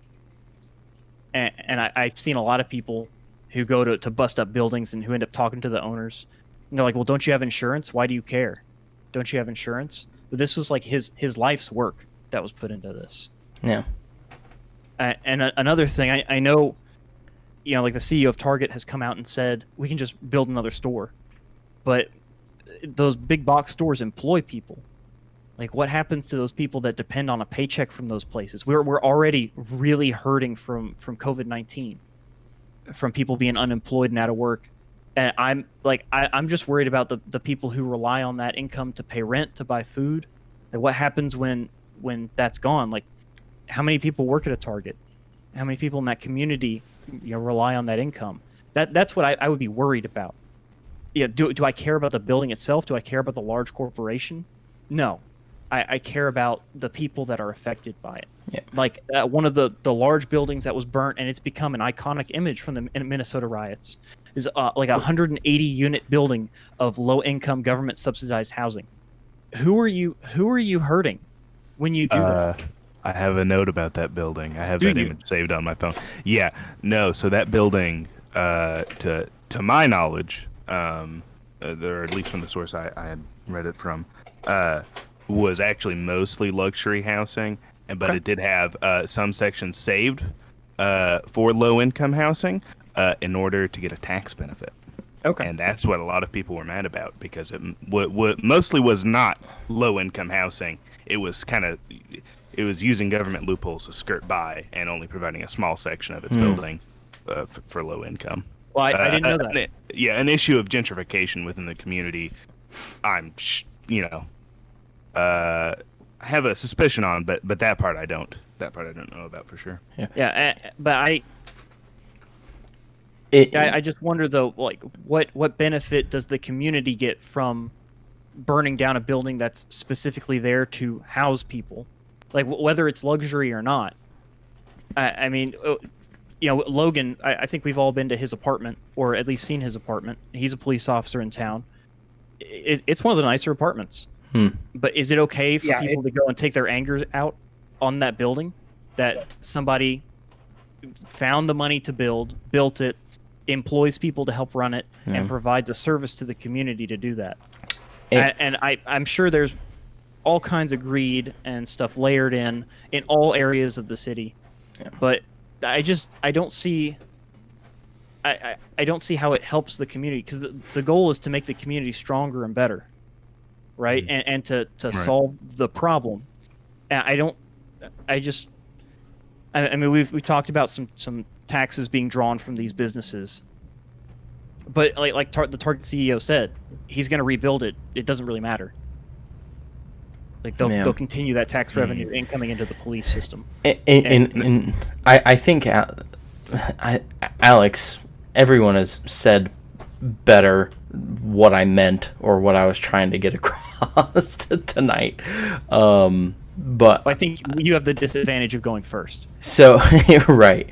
I think that's why part of the reason I do have that kind of stronger affinity towards local business is the company and the job I work. We have one office building, and there are 25 total employees in the entire company, and the owners have built this company over the last 20 years out of their house. They literally sold their car and traded it in for a truck and used it as both their personal truck and company truck when they first started this company. And they have built it from the ground up and have built a very successful company that,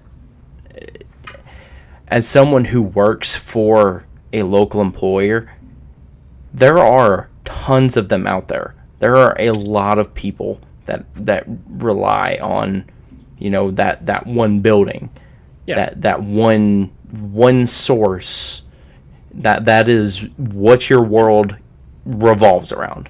And like, if something were to happen to that building, it would devastate not only me, but 24 other people, including like what Alex was mentioning about the guy who saved up his life's earnings.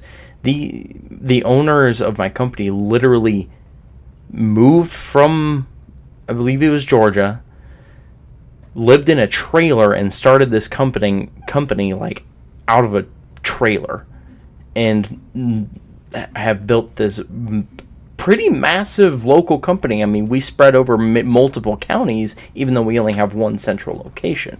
But we wouldn't be able to do that if they hadn't literally, like the guy in Minneapolis with the bar, devoted their entire life. The last 20 years of their life has been spent building this thing from the ground up.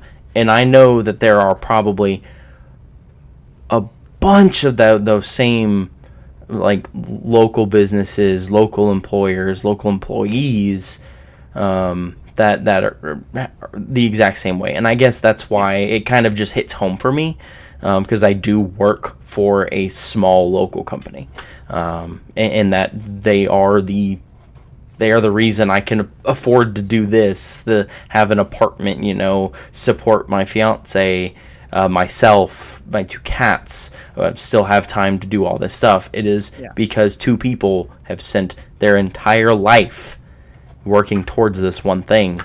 And I guess that is why I have a stronger stance on the kind of destruction of like local stuff. I want to shout out some of my personal heroes real quick from the LA riots. The legendary Roof Koreans, champions of the defense of small business. If you're not familiar with the history of the Roof Koreans, it's a group of shops in LA were just owned by Korean families, and there's just a variety of small businesses. And during the Rodney King riots, when shit was just getting torched, like a lot of what we see today, like cop cars being flipped over, lit on fire, businesses being looted. These guys are out there with Mac 10s and Deagles and anything that moves that has a gun. They're going after it. They're trying to protect like what is theirs and keep their small businesses alive, because it's all they have. It's all they have. They are recent immigrants to this country, and they have just gotten a toehold to where they can build something for their families, and they defended it like with their lives. So shout out to the Roof Koreans. I did not know about that. That's kind of cool. Yeah, and there's been a couple of small businesses where like it's been their employees, both black and white, outside like, hey, looters, like back the fuck off, and they're armed. And it's been local people protecting businesses, local businesses specifically. I don't think anybody's out there risking their life for Target, but right. Yeah, like your company, if it was located on the town square and there were looters and rioters looking, it's downtown. It's not by the square, but it's But less than a mile off the square. Have you seen that the video of the lady in a motorized wheelchair at a Minneapolis Target? She was ready to die for that Target. Let me tell you. Have you seen the guy taking the Legos? She's like, she didn't even like need the chair. Like it's like her being, and then there's the guy who was like non-police but anti-Black Lives Matter, who pulled up in an SUV and pulled out a fucking bow and a training arrow and was trying to aim it at the crowd, and the crowd was just like, oh, fuck off, beat the shit out of him and turned over his car, because it was just like, don't come up with this Hawkeye shit. But I've seen some other stuff where like that's fucking stupid. Like, don't get out of your car and point arrows at people. Like, what the fuck?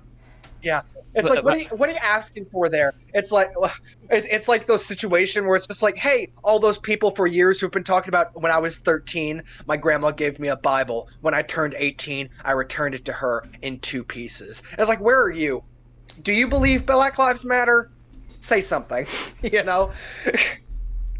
Yeah, there's been several like random acts of violence, because of course the internet loves to sift those to the surface, where it's just people getting jumped and fucked up, like getting kicked on the ground. They get dragged on the ground and then just soccer kicked in the head over and over again by the crowd. And I don't have any context to this video, right? So I don't know if they were just yelling racial slurs seconds before, or if they were just standing there peacefully. Yeah, but like, I would love to. I actually have an analogy for the importance of like making comments on like videos you see and stuff, because like, again, a good editor can make you think anything about anything. Yeah. You know, anything. And before this call, I was watching like a mini documentary on like shitty History Channel documentaries, and one of them was a whole series about this supposed photograph of Adolf Hitler, like in the 50s. Oh, in Argentina? And they were like doing face, something like where they were doing like face recognition and stuff. And so like it was a big deal. It was a big deal at the time, but no one talked about it because someone reverse searched the image, which is something very easy to do on the internet. Something to reverse search something, and found out it was an image of Mo Howard in the 50s. The Three Stooges Mo Howard. Oh my God, Mo Howard is Hitler confirmed. So it's just like there's definitely still an issue, but like with the advantage of the internet is you can backtrack that shit to try and find out, because I've seen videos. There's that old tweet saying just like, oh, this is what Fall Creek Falls looks like in Tennessee, and it's like the same people are saying the lake is in Oregon and all that stuff, and it's just like you're just taking a cute picture and attributing it to different places. Yeah, you know, so it's important to definitely look for that. That, and even just framing of the photograph. Right? Yeah. Like you just manually move your camera and crop part of it out. You miss the context completely. And there's a lot of stuff that was going on during the lockdown protests, where like people were just filming on their phones, because like you said, everybody has a phone now. Everybody can get stuff with full context, where these journalists were just trying to get real good photos for like clickbaity articles, So they had their friends hop in an SUV with like Trump flags and screaming at people, and had a dude in scrubs with a mask just walk out in and stand there with a sign, took a picture, and then he got in the SUV with the people and drove off. And it's like a bunch of staged photos like that. To really push home a personal example of like how like a photo in my life has been edited. There is a very famous photo between me and my mom of Alex and I at our JROTC senior year military ball, and it is him and I in the middle holding hands. Each of our dates are on the outside of this, and my mom in the past year or two has cropped it to where it looks like we just took a photo with both of us holding our hands like this. So like it's easy to do, and like no one is immune to propaganda. No one is immune to propaganda. I'll let her know. Yeah. So I think we've established that the systemic racism that's part of a police state and an authoritarian government is bad. That's bad. That's something we should work toward getting rid of. And we've decided that the media lies to make a profit. So that's two things that I think if we realize and rectify, solve about like say 80% of our problems, maybe. I don't know. Right. Definitely a large chunk. I think we have all come to the consensus, though, that the problem is not like that black people are overstepping any bounds or expecting more than should be. Like it's definitely the issues are deep seated, ingrained by the way we run our media and our country, not the way that like. Just because there was like a violent black man, it's just like we'll see, like the coded language there, like the thugs or the they all those people, that kind of stuff. Like the last time white people cared about justice for a black man, it was O.J. Simpson. So like, just think about that. Yeah. No, man. That was a really good point. I'm still thinking about that. Oh man, OJ, and that's where we get the Kardashians from. So I don't even know how to feel about that. Very quiet about this. They've been very quiet about this. They've been getting in some kind of semi trouble recently for saying Kim's like trying to do blackface but not doing blackface. What? That Kylie Jenner might not actually be a billionaire either. That she faked her tax returns. Oh yeah. I didn't give a shit. I did hear about the Kylie Jenner one. I did not hear about the Kim Which blackface. One's the one with the Pepsis? That's the one we need. We can get rid of the rest. The of them. one with the Pepsi. That's Pepsi. That's Kendall. I know. I've watched. Kendall, get your ass to Minnesota. I know a few things about the Kardashian family. Oh man. Do you watch the TV show? Well, I've seen a few episodes on Hulu. It's it's good entertainment at times. If you want to look at like the inception of like the Kardashian family and like the whole OJ thing, if you have Netflix, American Crime Story, which is like American Horror Story but crime, they did an OJ series and it's very good. It's also like a good reminder, like, oh yeah, John Travolta can act, but like it's really really good. Cuba Gooding Jr. does excellent as OJ, and then he got arrested for groping a woman after that, and so everyone was like, "Man, he's doing this OJ shit real deep." But little too much of a method acting. Chappelle's new comedy. Yeah. Oh my god! Like where he comes in at the end, he's like, "Wait, I forgot to tell you about the third time I met OJ." Man, that man did that shit. Oh god. Oh, I love Dave Chappelle. I love Dave Chappelle so much. I was so pissed that like right before I think COVID-19 hit, he and Joe Rogan were supposed to come to Nashville and do like a double, like a matinee. And I was so excited, but then it got canceled because of the coronavirus. Oh yeah. Like I can't remember if it was coronavirus or if I had something going on that I like just couldn't get out of. Some guard stuff or something. Yeah, something like that. But I saw a Joe at the Ryman, a couple years ago, and that was fantastic. That's cool. That was the first time I had heard Tony Hinchcliffe either. He opened for him. Oh, okay. And that dude's fucking hilarious. He made a school shooter joke in the first 15 seconds. Oh no. It's like some dude walked in, he was like, "Holy shit, I found our next school shooter right here." And everybody was like, because they weren't warmed up yet. And he was like, "What the fuck, guys? This is Nashville. This is the Late Show." Yeah, I've only seen, let's see, I've seen Ron White at the Ryman. That's good. I saw Tom Segura and John Mulaney. I've seen also at the Ryman. Tom Segura's pretty good too. Tom Segura is probably one of my favorite comedians. Just so freaking hilarious. I think we've transitioned out of our dealing with worldly problems. So I think now it's time to get back to our regularly scheduled bullshit.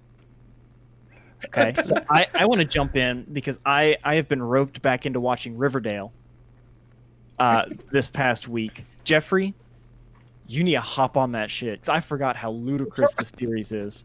For those of you who don't know what Riverdale is, it is actually a documentary series about the high school all four of us went to.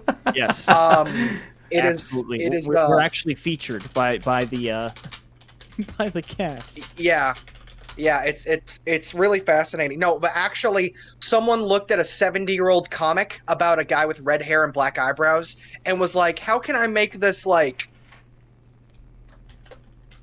stupider?" and like Archie Comics, Archie has crossed over with the Predator, Punisher, like just some goofy, stupid stuff. Dude, but it's Comics bonkers. also indirectly. Archie Comics indirectly gave us Scooby-Doo, the Hex Girls, Josie and the Pussycats, all that stuff. So I will get on that. I made a promise in last week's episode that I'd watch more Avatar. That did not happen.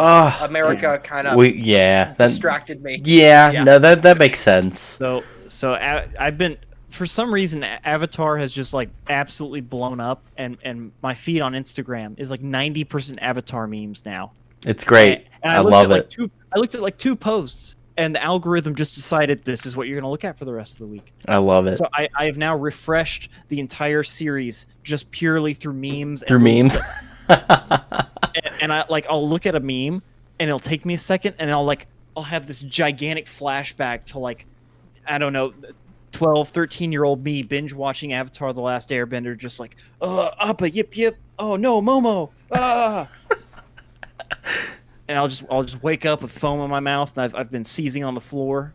Yeah. Like, where the fuck am I? It's really it's really interesting though that Avatar is aligning with all this, because of like I've seen a lot of people use like what happened to the Airbenders as like an allegory for what's been going on, and like Zuko realizing like his like what he's been doing like this whole time. He's been brought up and taught to be a certain way and think of other people a certain way, and that sort of like idea that can change and stuff. A lot of people have been like, that's the one thing that I read an article about, like why like anime and like superhero comics and stuff are so prevalent in Black communities, because they're very real. You know, like the Saiyans are coded as minorities. Like Goku was taken advantage of simply because of who he was, and he was able to overcome everything. And then like you had like one of the first major Black superheroes created by Stan Lee and Jack Kirby, named Black Panther in the 60s. Like, you named him Black Panther. Like, that wasn't an accident, you know, like that like that happened. I got a story, right? So I went to basic training at Fort Benning, Georgia, and it's literally everybody from all walks of life. I'm talking like never seen like paved roads, dirt poor Arkansas, all the way from the Bronx in New York. Like all walks of life, all skin colors. It was basically everything but gender, because we were all male, right? Because it was still a boys' club at that time. Which I'm not going to touch on any of that because it's a separate issue. But like, you know, it's all these different people from all these different walks of life, and that's something that also makes the military great, is its perspective that you get to gain. One dude didn't think West Virginia was a real state. We had to have somebody Google it and show it to him. remember you What? telling me So that. like Wait, legit was wait. like y'all are fucking with me. That's just the west part of Virginia, you idiot. Yeah. What? So side That's what. Yeah, take me home. Country Roads is talking about Western Virginia, not the state West Virginia. yeah, so that's an aside. But like one day we're bored as fuck. Like basically no conversation is off the table. And one of the guys was like, "Yo, who here fucks with anime?" And like every head in the room is like every closet anime fan, and we just like popped out. And it was every single black dude in the barracks. Yeah. And then like at least like 70% of the white dudes. We had a total of like 80% of our platoon there. Yep. And we're just like, yo, Dragon Ball Z, Yu Yu Hakusho. Yeah. Like we're going through all of them, and it was the first real bonding experience, and it was the last thing I expected to bridge all of these cultural divides. Yep. From like religion to race to like socioeconomic background. Like that was the thing. That was the icebreaker. That allowed all of us to intermingle, because we'd be like yo, who could beat Goku? Trick question. Nobody. Like that was just like an argument we had for like a week and a half straight. That's funny. Which anime character could beat Goku? Well, that's what's funny, because like if you look back at it, and I'm gonna use Dungeons and Dragons specifically as an example. When it was released in the 80s, you know, when it first started, you know, the satanic panic, you know, people were like, oh, ritual, weird, demonic, stigma about it. But the people that really bonded, correct too. Yeah, Which is all true. Oh, it's true. The people that That's really an entire season of Riverdale, by the way. the people that connected with it were almost entirely outcasts.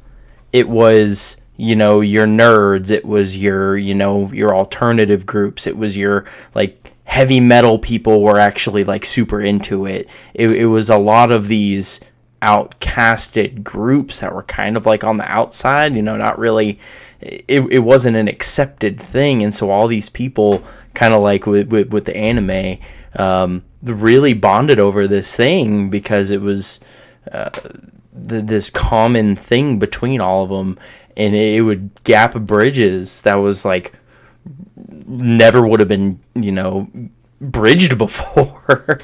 That's one of the fascinating things about art in general, because like again, I have an example. In high school, the first time I ever had like a heavy, intense dialogue with like a group of like mixed guys, like black and Asian and white and stuff, was a debate on whether or not Aquaman could fly.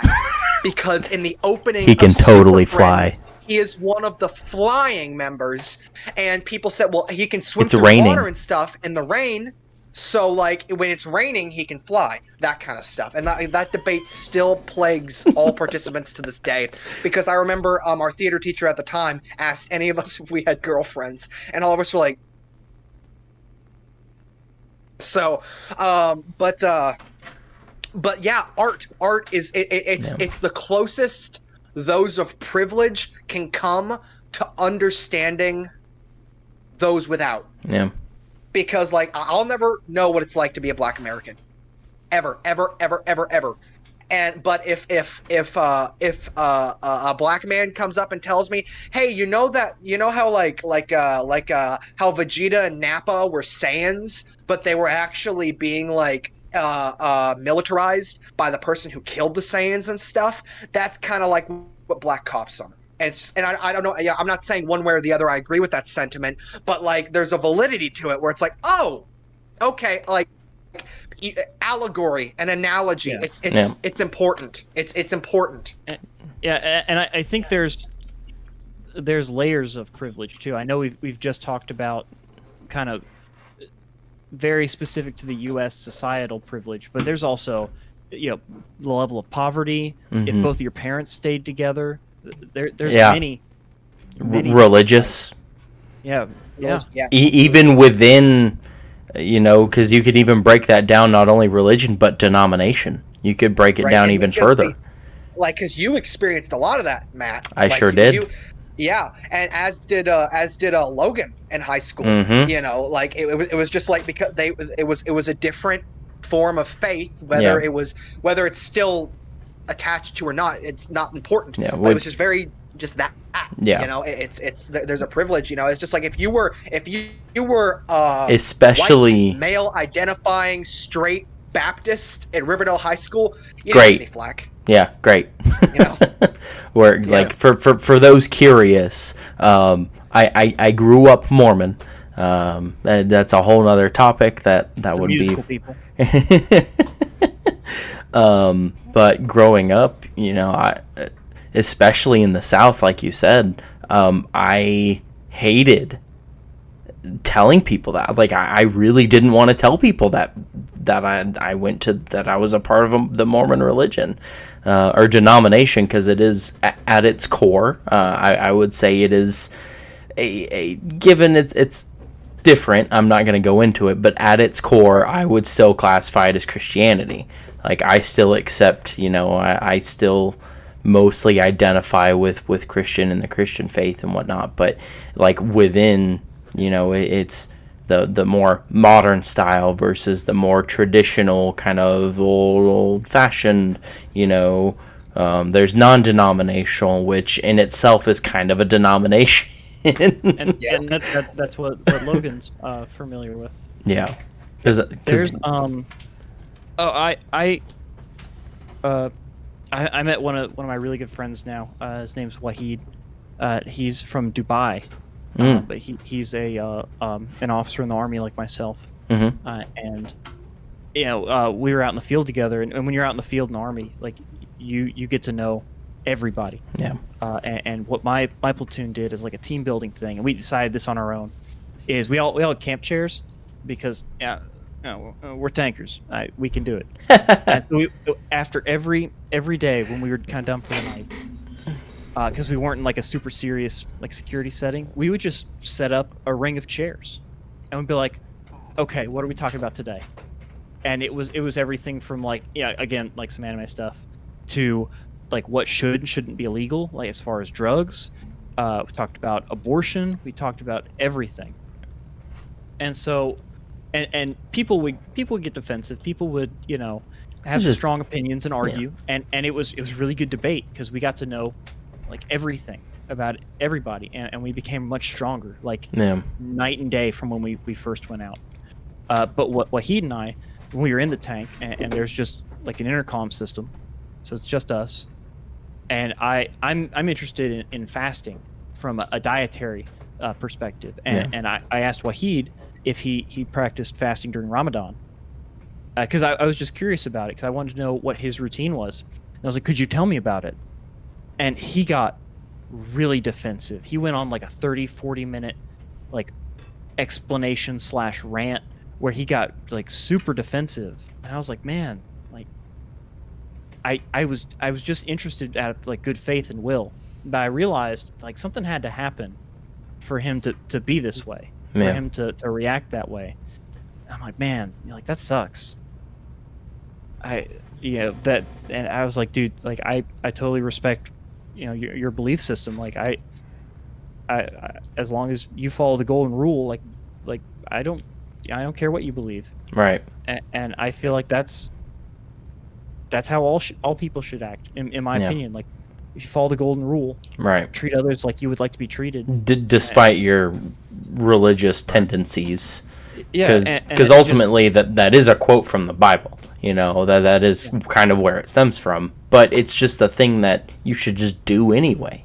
You know, the sign you had today, Jeffrey, was talking about the golden rule, and ultimately, my you know, sign was a little bit different. Because my sign said the golden rule does not apply here, because there is this overwhelming idea that it's well, if the black community doesn't want to be vilified, they shouldn't be treating police like this, when it's the reverse is true. Yeah, the opposite. Like if the police don't want this sort of, they shouldn't be treating the black community like this. Yeah, and that's why it doesn't. Yeah, well, I was kind of what I mean by that. Like like the right. Yeah. the No. police officer That's should why. treat That's why them I like wasn't they like were- correcting you. Yeah. That's why I was. Yeah. I was trying to. Yeah. I And was just because like Yeah. if anybody does see the picture, because like Yeah. my sign does literally say the golden rule does not apply here, Yeah. and I didn't want like I completely agree with the sentiments of the golden rule, but like the people in power should be Yes, expected first. and that's how I was like when you Respect goes both ways. exactly, yeah. When it comes to respect, people say treat others, do unto others, whatever your version is. There's tons of them out there. Ultimately, it comes down to respect, and what you should show and what you should do, just from one human being to another. We are all people. At our core, we are all people. A big problem has come is that there's just been so much. We've been taught how to feign respect. We can like we've been taught the right things to say to like be disingenuous with our respect, but like it's like so many people, even like people today who are alive today who saw the civil rights movement and like saw MLK murdered and Malcolm X murdered, all these things, and like are still and like who saw what happened with Rodney King and then OJ and then all that stuff, are still able to pass again as non-racist when that's not enough anymore. You need to understand, to be fully anti-racist, you can't just like say you respect. You've got to actually believe that someone of a different color, creed, gender, orientation, anything has just as much right to be on this soil as you do. Yeah. I hate this because I feel like this is common sense. You would think.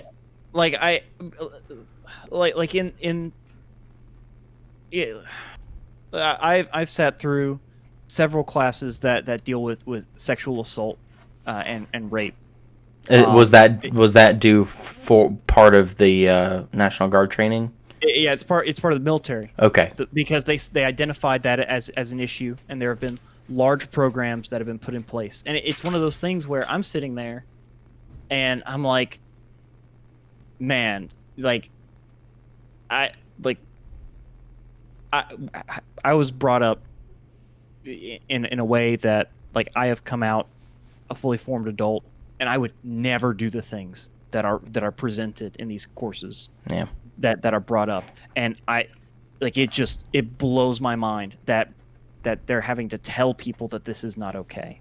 Because if they're having to tell it, that means it's happened. That means that it's happened. Exactly. And I get so mad because I feel like I take it personally.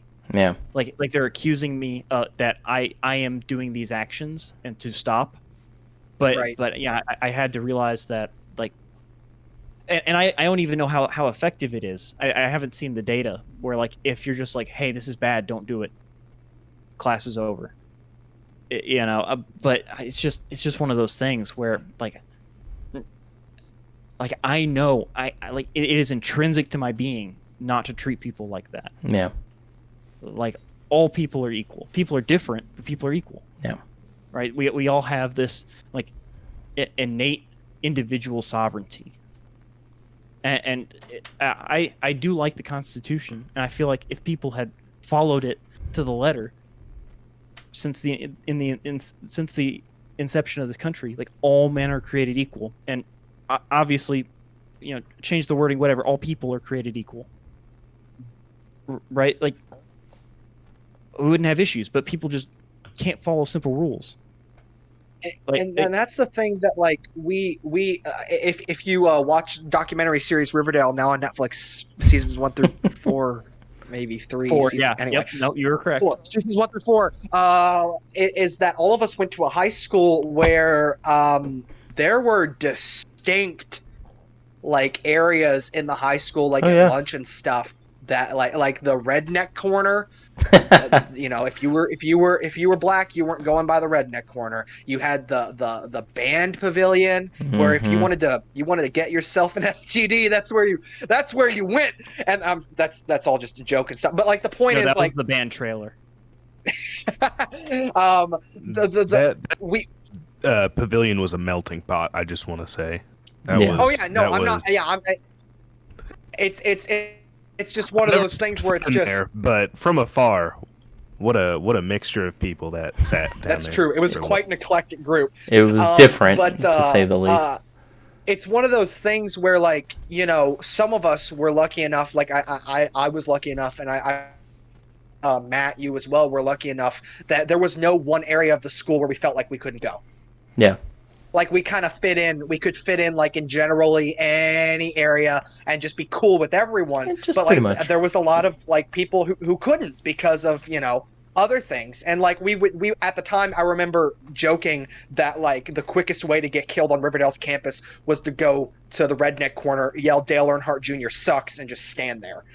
Um, but like the truth of the matter is, like, I distinctly remember now my friends of color, not just my black friends and stuff, they would go to the gym if they could through the ROTC rooms, instead of having to pass by the redneck corner. And again, I'm not claiming that everyone who used that corner was a racist and stuff, but it was Right. just an immediate bypass, where like we had these privileges that we weren't aware of at the time.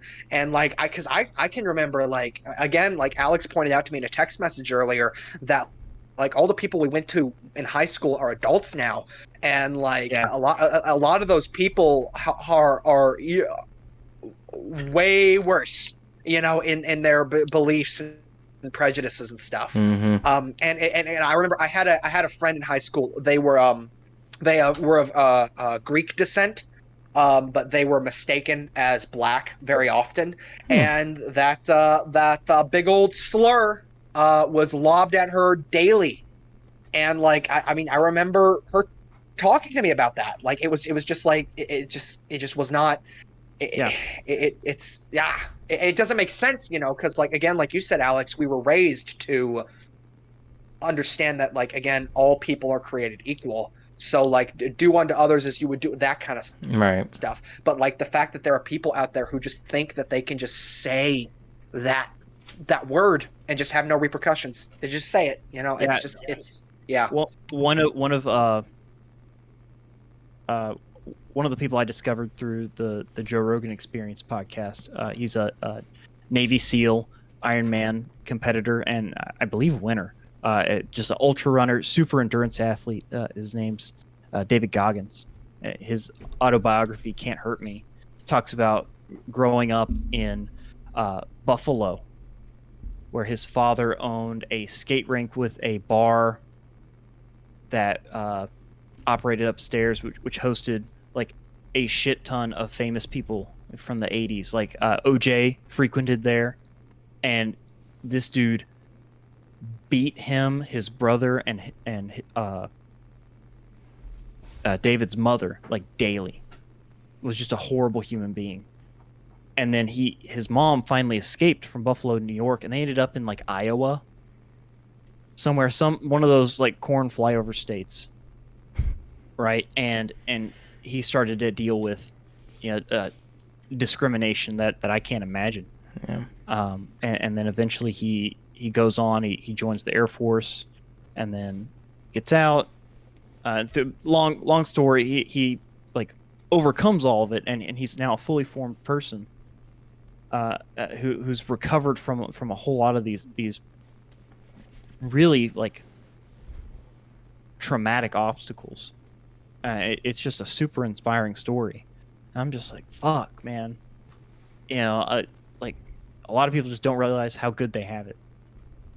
Just to go from having a stable home where you're not worried about, where the next meal is going to come from, threat of violence, and that's, I don't think that's a white thing. I think that's just a person who has those types of privilege things.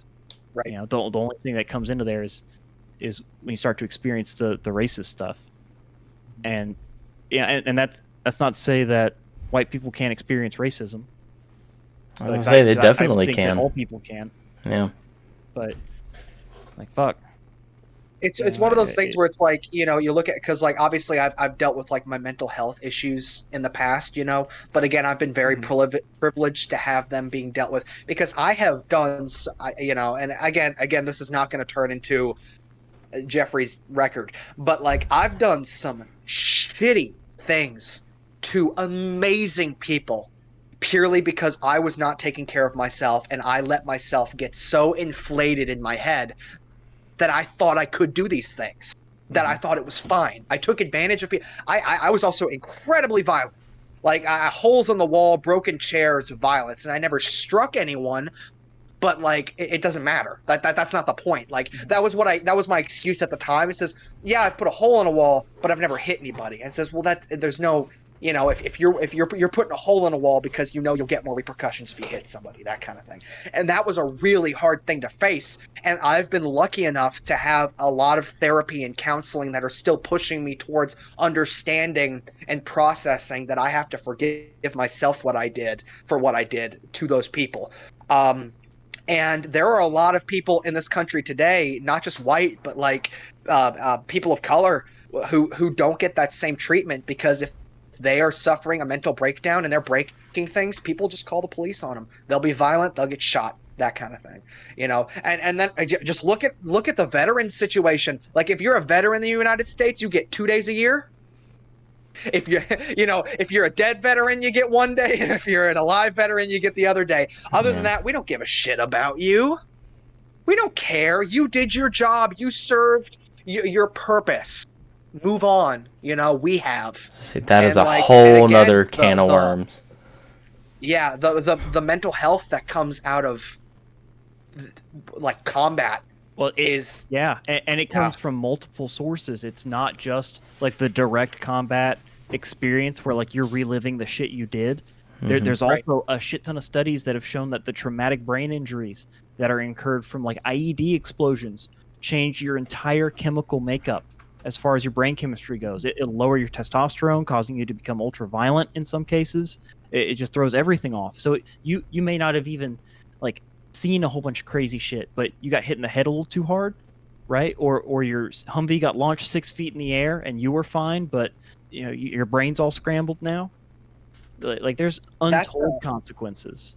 That's been a big issue where people have been criticizing the NFL, because you know the NFL didn't do shit to support Kaepernick. And now they're like, oh no, Black Lives Matter, it matters. And it's just like, well, what about all those athletes? I mean, you've been making billions of dollars for the past few decades, and like you've had like black athletes just completely destroy themselves for entertainment, you know. This is an issue I have, not only with companies but with people, right? So you'll have Pride Month, right? And every single company turns their profile picture like with rainbow colors and stuff like that. They don't care. No. Right. Yeah, they don't care at all. That's a dry fucking business. They don't give a single fucking company that did that before it was federally legalized. Yep, they don't give a fuck. And they can't get in trouble from the government for doing it. So now, why not? It's their fucking month. Fucking change the profile picture. So there's that, right? And then this is on like an individual level thing. Like you have all these people who on social media will go and be like, you know, oh, I stand in solidarity with this person. When the shooting in France happened with their newspaper, where it was a terror event. Yeah, a lot of people put a French flag over their imposed on their profile picture and said, thoughts and prayers for France. Like 90% of that was for social clout. Oh yeah. Well, and that's the thing that's really interesting, because you look back on like, historical like the overwhelming response to 9/11 like worldwide were from people who like would then like the day before and the day after, it's the whole like the hand that feeds you and the hand that beats you comes from the same body, that kind of thing. And what was it? I can't remember. Someone said where it was just like, don't trust someone who holds the words to comfort you if they've used the words to belittle you. You know, that kind of thing. Because it's so easy, again, like with these companies and corporations and stuff who, could have been, Skittles. What did Skittles do, during the LA in the 90s? What did Skittles do to help, like, Islamic Americans? But they'll slap a slogan on a package and make a lot of money, because then it becomes also a collector's item. The same thing happened with Pepsi, and Pepsi is far more of a liberal leaning company. Like, at one point, Pepsi was like the third highest militarized state, because the USSR was in debt, and Pepsi was like, okay, well, give us part of your navy as collateral. And so that's a real look that shit up. Wait. Shit's fucking bonkers. Wait. But like, on. You still have the whole Kendall Jenner, like, give a Pepsi, have a Coke, give me some sweet tarts and a juicy fruit. We're all Americans. We all got teeth. That kind of like bullshit where it's like you don't care. You don't care about their names. You don't care about their identities. You don't care about, like, the people who are even me. I identify as queer, but, like, even when the Dungeons and Dragons did their whole, like, pride flag thing, I bought it because I was like, okay, cool, I like D&D and stuff, but, like, after they sold that, there was just like no more. They didn't talk about it anymore. They didn't have anything to say anymore. And like, I want to draw a clear distinction between corporatism and capitalism, because I feel like the two get conflated a lot, right? I feel like capitalism has produced, like, some of the most amazing things in the world. Like, your iPhone came from capitalism. Life-saving medicines have come from medical research through capitalist enterprises, right? But you get those drug company execs that want to hike up life-saving drugs that cost pennies on the dollar to make to tens of thousands of dollars because people need it. Like, that's corporatism. That's 100% greed. There's nothing wrong. Did you hear about what happened with Shkreli recently? No, update me. He went to the judge and he was like, "Hey, listen, I wanna, if you release me, I'll work pro bono on a coronavirus cure." And the judge was like, "Fuck off! You're not getting out of jail." Dude, where has the coronavirus been? That's gone. I have not seen a single. Oh, it's still here. Oh, trust me, it's still. Madam Rona's still here. Like, that's the thing. Like, it is.